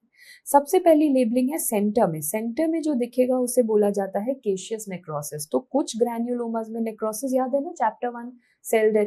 ठीक है, नेक्रोसिस कुछ ग्रैन्युलोमास में दिखेगी, कुछ में नहीं दिखेगी। जिसमें नेक्रोसिस दिखती है उसे बोला जाता है केजिएटिंग ग्रैन्युलोमा, जिसमें नेक्रोसिस नहीं दिखती उसे बोलते हैं नॉन केजिएटिंग ग्रैन्युलोमा। तो टीबी में हमें दोनों प्रकार के ग्रैन्युलोमा देखने को मिलते हैं, सार्कोइडोसिस में भी दोनों प्रकार के ग्रैन्युलोमा देखने को मिलते हैं। पर अगर कहीं बोथ बोथ का ऑप्शन आया तो टीबी में क्या दिखता है? बोथ। सार्कोइडोसिस में क्या दिखता है? बोथ। पर अगर कोई एक मार्क करना हुआ तो इतना तो सब जानते हैं कि टीबी में केशियस नेक्रोसिस ज्यादा देखने को मिलती है, तो टीबी में केजिएटिंग ग्रैन्युलोमा ज्यादा होगा और सार्कोइडोसिस में नॉन केजिएटिंग ग्रैन्युलोमा ज्यादा होगा। सार्कोइडोसिस में एक और चीज देखी जाती है जिसका नाम है नेकेड ग्रैन्युलोमा। तो क्या मतलब है नेकेड ग्रैन्युलोमा का, वो समझने से पहले we will go back and study the granuloma. तो सेंटर वाला पार्ट तो हमने पता कर लिया। सेंटर में अगर ये है तो पहले पेरिफेरी पे देख लो। ये किसी ने नोटिस करा कि पूरे ग्रैन्युलोमा को बाहर की तरफ से मैंने एक कॉलर, एक तरीके से हर जगह से कवर कर दिया था। इसे बोला जाता है लिम्फोसिटिक कॉलर, कि आपने कपड़े से उस पूरे ग्रैन्युलोमा को ढक दिया। तो ये कौन से हैं? लिम्फोसाइट्स। कौन से लिम्फोसाइट्स? T helper 1 lymphocyte. क्या हमें पता है ये क्या बनाते हैं? बिल्कुल, अभी हमने पढ़े थे इंटरफेरॉन अल्फा बीटा गामा। और अल्फा बीटा गामा कहाँ से आते हैं? सोर्स क्या होता है? LFT। तो मतलब टी हेल्पर 1 सेल क्या बनाता है? इंटरफेरॉन गामा बनाता है। और इंटरफेरॉन गामा का क्या रोल होता है? G for gamma, G for granuloma formation में हेल्प होता है। तो ये तो मुझे पता है मैम। तो अब मुझे समझ आई कि इंटरफेरॉन गामा की वजह से, बनाने की वजह से आपने टी हेल्पर 1 सेल्स को हर तरफ से इसको ढक दिया। इसे बोला लिम्फोसिटिक कॉलर। अगर आप ये कपड़ा हटा दो और ये लिम्फोसिटिक कॉलर ना रहे तो जब कपड़ा हट गया तो ग्रैन्युलोमा क्या हो जाएगा? नेकेड ग्रैन्युलोमा हो जाएगा। और नेकेड ग्रैन्युलोमा अभी पढ़ा कहाँ देखा जाता है? सार्कोइडोसिस में देखा जाता है। तो सार्कोइडोसिस में 2 टाइप के ग्रैन्युलोमा दिखेंगे। नॉन केजिएटिंग ग्रैन्युलोमा दिखेगा तो जिसमें केशियस नेक्रोसिस नहीं होगी, और नेकेड ग्रैन्युलोमा दिखेगा जिसमें बाहर वाला कॉलर भी नहीं होगा। वापस आते हैं, 2 पार्ट्स तो कर लिए, सेंटर में नेक्रोसिस, बाहर हो गया कॉलर। अब ग्रैन्युलोमा है तो क्रॉनिक इन्फ्लेमेशन, तो सेल कौन सा दिखेगा, ये गोल वाला, क्रॉनिक इन्फ्लेमेशन में मैक्रोफाज दिखता है। जब तक ये गोल गोल सेल है और सब कुछ गोल नॉर्मल दिख रहा है तो मैक्रोफाज बोलो। अगर किसी ने इस मैक्रोफाज को खींच दिया, मॉडिफाई कर दिया, अगर किसी ने इस मैक्रोफाज को ऐसे यहाँ पे खींच दिया, स्लिपर शेप बना दिया खींच के, तो अगर स्लिपर शेप बना दिया खींच के, तो अब आप उसे क्या बोलोगे, अब आप उसे बोलोगे मॉडिफाइड मैक्रोफाज, जिसका नाम है epithelioid cell. So please remember, modified macrophage क्या होता है? मॉडिफाइड मैक्रोफाज वो है जिसे आपने खींच दिया, उसे आप बोलने वाले हो एपिथेलॉइड सेल। दूसरी चीज, अब आपने लिए 10-20 मैक्रोफाज और उन्हें जोड़ दिया, अब क्या बना? अब बना multinucleated giant cell. Multinucleated giant cell मतलब आपने बहुत से मैक्रोफाजेस लिए और उन्हें जोड़ दिया, तो मतलब कहानी सारी मैक्रोफाज के आसपास चल रही है। सिंपल गोल गोल लगा तो सिंपल मैक्रोफाज बोल देना, खिंचा हुआ स्लिपर जैसा लगा तो मॉडिफाइड मैक्रोफाज या एपिथेलॉइड सेल बोल देना, और बहुत सारे मैक्रोफाज आपने जोड़ दिए तो उन्हें मल्टी न्यूक्लिएटेड सेल बोल देना। इनमें से most important cell of a granuloma कौन सा होता है? वो होता है हमारा एपिथेलॉइड सेल। ये स्लिपर शेप वाला वो है मोस्ट इंपॉर्टेंट सेल। अब थोड़ा आगे बढ़ते हैं, क्वेश्चंस यहाँ पे आते हैं जाइंट सेल्स के ऊपर। किस किस प्रकार के जाइंट सेल्स देखे जाते हैं? This is a very very important question that you have to know in pathology. तो ये फोटोज, एक फोटो तो पक्का आने वाली है। सबसे पहला जाइंट सेल आपको फोकस करना है, न्यूक्लियस के आकार में पड़ा हुआ है। न्यूक्लियस यहाँ पे ऐसे हॉर्स शू शेप अरेंजमेंट में पड़ा हुआ है, तो इसे बोला जाता है लैंगहैंस जाइंट सेल्स, और लैंगहैंस जाइंट सेल्स पाए जाते हैं टीबी में। यहाँ पे प्लीज ये गलती मत करना, इसे लैंगरहैंस मत पढ़ लेना, क्योंकि लैंगरहैंस तो जाइंट सेल होते ही नहीं। लैंगरहैंस होते हैं एंटीजन प्रेजेंटिंग सेल्स जो स्किन में पाए जाते हैं। तो एग्जामिनर ऑप्शंस में लैंगहैंस लैंगरहैंस दोनों लिखेगा। आपको ध्यान देना है कि लैंगहैंस जाइंट सेल है जो टीबी में मिलते हैं, लैंगरहैंस कोई जाइंट सेल नहीं होता। अगला जाइंट सेल वो है जिसके अंदर आपको दिख रहा है कि जो न्यूक्लियस है वो ऐसे गोल गोल गोल गोल राउंड राउंड पड़े। तो राउंड राउंड जब न्यूक्लियस पड़े उन्हें बोला जाता है रीथ लाइक न्यूक्लियस, और वो राउंड राउंड वाली डिजीज में पाए जाते हैं। टू टोन जाइंट सेल है वो, टू टोन में भी गोल गोल आ रहा है ना। और कौन सी डिजीज है जिसमें मरीज गोल गोल हो जाएगा? लिपिड का डिसऑर्डर होगा कोई मैम, तो उसे बोला जाता है ज़ैंथोमा। ज़ैंथोमा किसका डिसऑर्डर है? Xanthoma is a lipid disorder. So repeating, गोल गोल वाले न्यूक्लियस होंगे, गोल गोल उसका नाम होगा टू टोन जाइंट सेल, गोल गोल वाली डिजीज में मिलेगा ज़ैंथोमा। अगली डिजीज में अगर आप देखो तो सारे जो न्यूक्लियाई हैं वो इधर उधर फैले हुए हैं, हैप्पैज़ार्ड न्यूक्लियाई हैं। हैप्पैज़ार्ड न्यूक्लियाई कहाँ पाए जाते हैं? They are found in foreign body giant cell. तो एग्जामिनर को आपको कोई तो फॉरेन बॉडी देनी पड़ेगी, या तो वो टैल्कम पाउडर बोलेगा या सूचर बोलेगा। चौथा, इस वाले जाइंट सेल को पहले जूम इन करके देख लो, आपको इसके हर न्यूक्लियस के अंदर एक पिंक कलर का डॉट जरूर दिखाई देगा, और साथ में इसके साइटोप्लाज्म में भी कुछ कुछ पिंक कलर की चीजें, मतलब आपको न्यूक्लियस में भी कुछ चीजें दिख रही है, साइटोप्लाज्म में भी दिख रही हैं। तो जिस जाइंट सेल में intra nuclear and intracytoplasmic inclusions दिखेंगे उन जाइंट सेल्स का नाम है Warthin Finkeldey giant cell. Warthin Finkeldey giant cell, and W for Warthin, उल्टा करा उसका आया M। ये किस में पाया जाता है? मीजल्स इन्फेक्शन में पाया जाता है। तो 4 जाइंट सेल हमने पढ़ लिए। अब 5वां जाइंट सेल चलते हैं जो सबको ऑलरेडी आता है, आउल आई अपीयरेंस। आउल आई अपीयरेंस में आपको देखना है आइज का कलर क्या है। आइज का कलर रेड है या आइज का कलर ब्लू है, that is what you have to see. तो रेड तो मैम कोई कलर ही नहीं होता, रेड मतलब पैथोलॉजी में 2 कलर्स होते हैं, पिंक एंड ब्लू ना, तो हमने पिंक को थोड़ा रेड याद करा। I tell you why. देखो यहाँ पे क्या कलर दिख रहा है, यहाँ पे थोड़ा पिंकिश कलर दिख रहा है, पिंक मतलब इओसिनोफिलिक, और यहाँ पे मुझे ब्लू कलर दिख रहा है, ब्लू मतलब बेजोफिलिक। तो पिंक कलर की आइज दिखती है रीड स्टर्नबर्ग सेल जो हमें मिलता है हॉजकिंस लिम्फोमा। मैंने कैसे याद करा? रीड स्टर्नबर्ग मतलब रेड पिंक की तरह लगता है, रीड रेड पिंक है ना, रीड रेड पिंक में मुझे पिंक कलर की आइज दिखेंगी। और बेजोफिलिक, ये ब्लू वाली आइज मुझे कहाँ दिखेंगी? ये दिखेंगी साइटोमेगैलोवायरस। तो रीड स्टर्नबर्ग सेल्स में रीड रेड पिंक आइज दिखेंगी, साइटोमेगैलोवायरस में ब्लू आइज दिखेंगी। जो आखिरी जाइंट सेल आपको जानना है, that is the giant cell that you see in herpes infection. Herpes gynae में जेनाइटल अल्सर्स हो सकते हैं, पैप्समियर पे दिख सकता है। तो हर्पीज में आपको, मैम ये तो आपने बता दिया, मल्टी न्यूक्लिएटेड जाइंट सेल्स दिखेंगे। हर्पीज में मल्टी न्यूक्लिएटेड जाइंट सेल्स दिखेंगे, दैट इज ऑब्वियस, बट और क्या दिखेगा? सो प्लीज रिमेंबर, यहाँ पर एक तो आपको दिख रहा है कि बहुत सारे टाइप के न्यूक्लियाई हैं, पर ये जितने भी न्यूक्लियाई हैं ये एक दूसरे के अंदर फिट हो रखे हैं, ये अलग अलग नहीं है। तो मतलब ये क्या करने की कोशिश कर रहे हैं? ये आपस में कर रहे हैं मोल्डिंग। एक और चीज अगर आप इसमें देखो तो ये जो न्यूक्लियस है ये बाहर की तरफ ज्यादा ब्लू है, मतलब अगर मैं ड्रॉ करूं तो ये बाहर की तरफ ज्यादा ब्लू है और अंदर की तरफ थोड़ा सा हल्का है। तो मतलब इस न्यूक्लियस में जो भी मटेरियल था वो कहाँ है, बाहर की तरफ है, मार्जिन पे है, तो उसे क्या बोला जाता है, that is known as margination. So please remember, अगर ये 3M लिखे हुए आपको मिले, multinucleation, moulding and margination, तो आप हमेशा कौन सी इंफेक्शन सोचोगे, हर्पीज।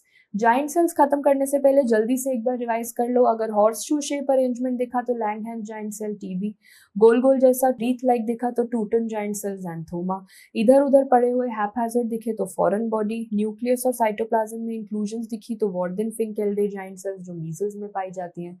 आउल आई वाली अगर पिंक रेड आईज हैं तो Reed Sternberg cell, blue eyes हैं तो cytomegalovirus, multinucleation, moulding, margination है तो हर्पीज इन्फेक्शन। ये सारे जाइंट सेल्स हो गए। अब फोटोज ग्रैन्युलोमास की भी याद कर लो। सबसे पहले प्लीज रिमेंबर, अगर ऐसा स्टार शेप का ग्रैन्युलोमा दिखा तो इसे बोलेंगे हम stellate granuloma. And stellate granuloma number 1 पाया जाता है कैट स्क्रैच डिजीज में और दूसरा मिलता है लिम्फोग्रैन्युलोमा वेनेरियम। अगला जाइंट सेल तो सबसे इजी, क्योंकि वो जैसा दिख रहा है वैसा ही उसका नाम, ये डोनट की तरह दिख रहा है तो इसका नाम हमने बना दिया डोनट ग्रैन्युलोमा। और डोनट में से अगर हम एक लाइन बना दें तो कौन सा फीवर बनेगा, डोनट ग्रैन्युलोमा किस में दिखता है, क्यू फीवर में दिखता है। और एम्स एग्जाम में क्वेश्चन आया था कुछ साल पहले कि कौन सा ड्रग है जो डोनट ग्रैन्युलोमा बना सकता है, एलोप्यूरिनॉल ड्रग। फाइनली वो कौन सा ग्रैन्युलोमा है जो ऐसे दो पैरेलल लाइंस की तरह दिखाई दे रहा है, उसके अंदर कुछ कुछ बीच में डॉट्स हैं, तो इसे बोला जाता है डर्क granuloma. डर्क granuloma, D for डर्क, D for दिमाग, ये दिमाग में पाया जाता है। दिमाग में कौन सा मलेरिया, सेरेब्रल मलेरिया, बिल्कुल। सो दिमाग में होता है सेरेब्रल मलेरिया। और सेरेब्रल मलेरिया कौन सा प्लाज्मोडियम कराता है, it is caused by Plasmodium falciparum. तो ये वाला स्टेन तो पिंक ब्लू वाला पैथोलॉजी में चलता ही आ रहा है, ये कुछ अलग कलर का लग रहा है। तो फैल्सीपेरम के लिए डू यू नो कौन सा स्टेन करते हैं, फैल्सीपेरम के लिए किया जाता है फील्ड स्टेन। तो याद रखो, स्टार वाला हो गया स्टेलेट ग्रैन्युलोमा, कैट स्क्रैच और एलजीवी वाला। डोनट क्यू फीवर में होगा, डोनट में से क्यू बना देना, साथ में एलोप्यूरिनॉल। डर्क ग्रैन्युलोमा दिमाग में होगा, सेरेब्रल मलेरिया, वो कौन कराता है, फैल्सीपेरम। फैल्सीपेरम के लिए स्टेन कौन सा यूज करा, फील्ड स्टेन। तो क्रॉनिक इन्फ्लेमेशन और जितने भी ग्रैन्युलोमेटस इन्फ्लेमेशन थे, जाइंट सेल ग्रैन्युलोमा खत्म। जो आखिरी टॉपिक बचता है वो एक्चुअली सर्जरी का है, बट हम थोड़ा सा यहाँ पे भी पढ़ लेते हैं, काम आ जाएगा, वो है वुंड हीलिंग। तो वुंड हीलिंग मतलब जो रिपेयर कराना है, तो इसमें जो क्वेश्चन पूछा जाता है, स्कार बनने के लिए कौन से दिन पे कौन सा इवेंट देखा जाएगा। तो पहले तो दिन का ऑर्डर याद कर लो, डे 0, डे 1, डे 2, 0, 1, 2 ऑर्डर में चल रहा है। इसके बाद 3, 5 एंड 21 याद करने के लिए हमने करा है 3, 5 एंड 3, मतलब 3 से बना वीक 3। तो अब याद करो 0, 1, 2, 3, 5, 3। तो पहले तो ये याद कर लिया। अब शुरू करते हैं। किसी को गॉड फॉरबिड अगर आज चोट लगी तो सबसे पहली चीज जो बनेगी वो होगी ब्लड क्लॉट। और वो क्या सिर्फ उसी समय थोड़ी रहेगा, वो कम से कम 48 घंटे तो आपको दिखेगा ही दिखेगा। तो पहले 2 दिन जो रहेगा वो ब्लड क्लॉट तो पक्का रहेगा, तो वो हमने पढ़ लिया। अब पहले अभी हम सिर्फ 0, 1, 2 की बात कर रहे हैं, तो पहले 48 घंटे कौन सी इन्फ्लेमेशन चलती है, अक्यूट इन्फ्लेमेशन। तो सबसे पहले जो बना वो था ब्लड क्लॉट। तो ब्लड क्लॉट में कौन से सेल आए, एक आया प्लेटलेट, एक आया फिब्रिन, ये 2 चीजें मिलके बनाती हैं ब्लड क्लॉट। फिर क्योंकि हमने कहा कि 48 घंटे अक्यूट इन्फ्लेमेशन चलने वाली है, तो अक्यूट इन्फ्लेमेशन के कौन से सेल्स होते हैं, न्यूट्रोफिल्स। तो डे 1 पे भी दिखेंगे न्यूट्रोफिल और डे 2 पे भी दिखेंगे न्यूट्रोफिल। और क्या दिखेगा जो सबने पक्का खुद ही देखा हुआ है, डे 2 पे आप हमेशा देखते हो कि जब भी चोट लगती है, कोई खरोंच लगती है, तो पहले तो एक लाल रंग का ब्लड क्लॉट बनता है, उसके ऊपर 48 घंटे 2 दिन के आसपास एक वाइट कलर की पतला सा टिश्यू का एक लेयर बनता है। और हमारी आदत ऐसी होती है कि क्योंकि वहां पे खुजली हो रही होती है, हम उस टिश्यू को उतार देते हैं, हम खरोंच देते हैं, हम उसे निकाल देते हैं। और हमारे घर पे ज्यादातर हमें डांटा जाता है कि उसको ऐसे मत निकालो वरना निशान रह जाएगा, पर हम फिर भी हम सब वो करते हैं। We all of us are guilty of doing that, right. So remember कि वो जो पतली सी लेयर ऐसे स्क्रैच करके निकालते हो ना, वो डे 2 पे बनती है, उसे बोला जाता है thin epithelial layer, that is known as thin epithelial layer. और ये थिन एपिथेलियल लेयर डे 2 पे बनती है। तो डे 0, 1, 2 जिसे अक्यूट इन्फ्लेमेशन कह रहे हो, उस पे ब्लड क्लॉट होगा, न्यूट्रोफिल्स होंगे और दूसरे दिन पे वो पतली वाली लेयर बनेगी। अब 0, 1, 2 के बाद अब आ जाओ 3, 5, 3 पे। डे 3 बहुत जरूरी है, क्योंकि डे 3 पे एक तो आप कौन से इन्फ्लेमेशन में चले गए हो, 72 घंटे तक अब हम आ चुके हैं क्रॉनिक इन्फ्लेमेशन में। तो सबसे पहले जो सेल मुझे देखने को मिलेगा वो होगा मैक्रोफाज। दूसरा, ये वो दिन है जहाँ सब चीज़ों की शुरुआत होती है। क्या क्या स्टार्ट होता है? सबसे पहले ग्रैन्युलेशन टिश्यू स्टार्ट होगा यहाँ बनना। ग्रैन्युलेशन टिश्यू बनना कौन से डे पे स्टार्ट होता है? डे 3 पे। साथ में और क्या स्टार्ट होगा? कोलेजन बनना भी इसी दिन पे शुरू होता है। बट याद रखना कि अगर ये मेरा वूंड है तो जो कोलेजन बन रहा है वो अभी सिर्फ यहाँ पे बन रहा है। कहाँ पे? मार्जिन पे बन रहा है। तो पर सब कुछ बनना यहीं पे शुरू होता है। ग्रैन्युलेशन टिश्यू डे 3 पे बनता है, कोलेजन डे 3 पे बनता है। अब ये ग्रैन्युलेशन टिश्यू मैक्सिमम कब होगा? ग्रैन्युलेशन टिश्यू मैक्सिमम होता है डे 5 पे, और ये कोलेजन मैक्सिमम कब होगा? ये हो जाएगा वीक 3 मतलब डे 21 पे। तभी मैंने याद कराया था 3-5-3। डे 3 पे सब कुछ शुरू होगा, ग्रैन्युलेशन टिश्यू और कोलेजन। ग्रैन्युलेशन टिश्यू मैक्सिमम हो जाएगा डे 5 पे, कोलेजन मैक्सिमम हो जाएगा वीक 3 और डे 21 में। इन सब में से अगर क्वेश्चन आया कि पूरे पाथवे का हॉलमार्क क्या माना जाता है, what is the hallmark of repair, that is going to be the granulation tissue. And granulation tissue कौन से कलर का होता है? रेड कलर का। क्यों? क्योंकि इसमें बहुत सारी प्रोलिफरेटिंग ब्लड वेसल्स होती हैं। ब्लड की जरूरत है ना, तभी तो रिपेयर होगा। जितना ब्लड वेसल बनाओगे उतना जल्दी आपका बॉडी हील करेगा। तो रिमेंबर, ये जो डे 3 पे बनना शुरू हुआ, जो डे 5 पे मैक्सिमम हुआ, ये आपका हॉलमार्क माना जाता है। 0, 1, 2, 3, 5, 3 पढ़ने के बाद अब आते हैं सारे सर्जरी के मिसलेनियस क्वेश्चंस। क्वेश्चन 1, कौन से फैक्टर्स चाहिए? कौन सी गोलियां खिलाओगे कि किसी का वुंड हीलिंग जल्दी हो जाए? एक विटामिन सी की गोली खिला दो, एक जिंक की।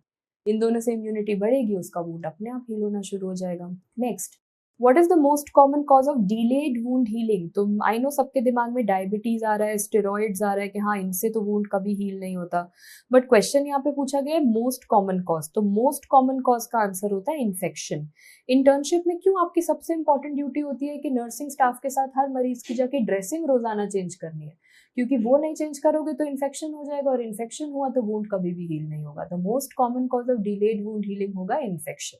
अच्छा, 100% वुंड स्ट्रेंथ कब वापस आती है? 70, 80, 85% तो वापस आ जाती है, पर 100% कभी भी नहीं आ पाती। So never. अगला, वुंड कॉन्ट्रैक्शन कैसे होता है? देखो, अब जो वुंड बनता है वो जैसे किसी का रोड ट्रैफिक एक्सीडेंट हुआ, बाइक एक्सीडेंट हुआ, पेट पे कोई घाव बना है जो कि 10 सेंटीमीटर का है। अब 10 सेंटीमीटर का वैसे का वैसा खुला तो नहीं छोड़ते ना, धीरे धीरे आपकी बॉडी उसे जोड़ देती है, धीरे धीरे बॉडी उस वुंड को बंद कर देती है। तो वो बंद करने का जो काम है वो कोई सेल करता है जिसका नाम है मायोफाइब्रोब्लास्ट, जिसके नाम में ही उसका फंक्शन है। मायो, मायो मतलब मसल, मसल हमेशा कॉन्ट्रैक्शन का काम करता है, तो ये भी वुंड कॉन्ट्रैक्शन का काम करेगा। अब आता है सर्जरी का क्वेश्चन। क्या हमने अभी पढ़ा था कि कोलेजन बनना कौन से दिन में शुरुआत होती है? डे 3 पे सब बनना शुरू होता है। और सबसे ज्यादा कोलेजन कौन से दिन पे पाया जाता है? वीक 3 या डे 21 पे पाया जाता है। बट आपको पता है जो शुरू में कोलेजन बनता है वो एक्चुअली टाइप 3 कोलेजन होता है, और अंत तक आते आते हमारी बॉडी उसे टाइप 1 में बदल देती है। तो ऐसा क्यों करती है बॉडी के? शुरू में तो टाइप 3 कोलेजन का यूज करके एंड में उसे 1 में बदल देती है, क्योंकि 1 हमारी बॉडी का सबसे स्ट्रॉन्गेस्ट कोलेजन है। तो हम चाहते हैं जो अंत में कोलेजन बने, जो स्किन बने, जो स्कार बने, वो सबसे मजबूत हो, जो दोबारा टूटे नहीं और ब्लीडिंग ना शुरू हो। तो शुरू में भले ही आप टाइप 3 कोलेजन का यूज कर लो, एंड तक आते आते बॉडी आपकी टाइप 1 में उसे बदल ही देगी। अब प्लीज याद करना, सर्जरी में जो क्वेश्चन आया था वो ये था कि अगर पूछा गया एंड में टाइप 3 और टाइप 1 का कितना रेशियो है, तो एंड में क्या चीज ज्यादा है? मैम एंड में तो स्ट्रॉन्ग वाला ज्यादा है, तो डिनोमिनेटर को ज्यादा रखना। तो वो जो रेशियो होता है वो है 1:4। 1:4 रट्टा लगा के मत जाना। अगर एग्जामिनर ने पूछ लिया 1 और 3 का रेशियो क्या होता है, तो एंड में क्या ज्यादा है? 1। अब आंसर हो जाएगा 4:1। तो 1:4, 4:1 रेशियो याद करो, पर ज्यादा क्या रखना है? ज्यादा हमेशा टाइप 1 रखना है, क्योंकि अंत में टाइप 1 स्ट्रॉन्गेस्ट कोलेजन ज्यादा पाया जाता है। तो 1:4, 4:1 नहीं याद करना, वो वहां जाके देख लेना कि मुझे रेशियो में कोलेजन 1 को न्यूमरेटर में रखा है या डिनोमिनेटर में रखा है। ठीक है, ये पढ़ने के बाद फाइनली वुंड हीलिंग के क्या इवेंट्स होते हैं, क्या जरूरतें हैं, वो तो समझ आ गई। पर कुछ लोगों में जरूरत से ज्यादा वुंड हीलिंग हो जाती है, जिसे बोला जाता है एक्सेसिव वुंड हीलिंग। जैसे कि इस मरीज में चोट लगी और ये लाल रंग का टिश्यू बनता ही चला गया। तो टिश्यू बनता चला गया तो मैंने उसे बोला फ्लैश, और वो लाल रंग का था तो इसलिए मैंने नाम रखा प्राउड फ्लैश, तो ये लाल रंग का क्या होता है, ग्रैन्युलेशन टिश्यू। तो ये एक्चुअली कौन सा टिश्यू ज्यादा बना है, ये वो जो रेड कलर वाला ब्लड वेसल वाला ग्रैन्युलेशन टिश्यू है, उसे बोला जाता है प्राउड फ्लैश। ये जेनेटिक प्रॉब्लम होती है। पर कुछ लोगों में स्कार फॉर्मेशन ही ज्यादा होती है कि अच्छा हीलिंग तो हो गई पर वो स्कार बढ़ता ही चला गया। तो वो दो प्रकार से यहाँ पे दिख रही है। एक का नाम है कीलॉइड, जैसे कि यहाँ पे किसी ने ईयर पियर्सिंग कराई, ईयर पियर्सिंग तो कुछ 1 mm की तो नीडल होती है पतली सी, बट उसका स्कार देखो वो कितना बढ़ता ही चला गया, तो देखने में काफी अग्रेसिव होता है। कीलॉइड का सबसे कॉमन लोकेशन क्या होता है, most common location is going to be sternum. और अगर कीलॉइड को ट्रीट करना चाहते हो तो कीलॉइड के ही अंदर इंजेक्शन देना पड़ेगा, उस इंजेक्शन को बोला जाता है इंट्रालीजनल इंजेक्शन। और इंट्रालीजनल इंजेक्शन क्या है, कीलॉइड के अंदर किस चीज का इंजेक्शन दोगे, ट्राइएम्सिनोलॉन। ट्राइएम्सिनोलॉन किस प्रकार का ड्रग होता है, ये स्टेरॉइड माना जाता है। तो आप कीलॉइड के अंदर स्टेरॉइड का इंजेक्शन दो, कीलॉइड अपने आप थोड़े समय बाद सिकुड़ जाएगा और फिर कुछ मरीजों में गायब हो जाता है, कुछ में छोटा हो जाता है। That is the function. So remember कि स्टर्नम में ज्यादा पाया जाता है और इसके अंदर आप एक इंजेक्शन दोगे तो धीरे धीरे वो सिकुड़ जाएगा। तो ये है कीलॉइड। दूसरा जो है जिसे बोला जाता है हाइपरट्रॉफिक स्कार। तो हाइपरट्रॉफिक स्कार क्या होता है, मतलब यहाँ पे अगर किसी को चोट लगी या कोई सर्जरी का इंसिजन हुआ तो हाँ मैम स्कार जरूरत से ज्यादा तो बना है, पर ऐसा नहीं है कि इधर उधर हर जगह फैल गया है, वो है इसी के आसपास।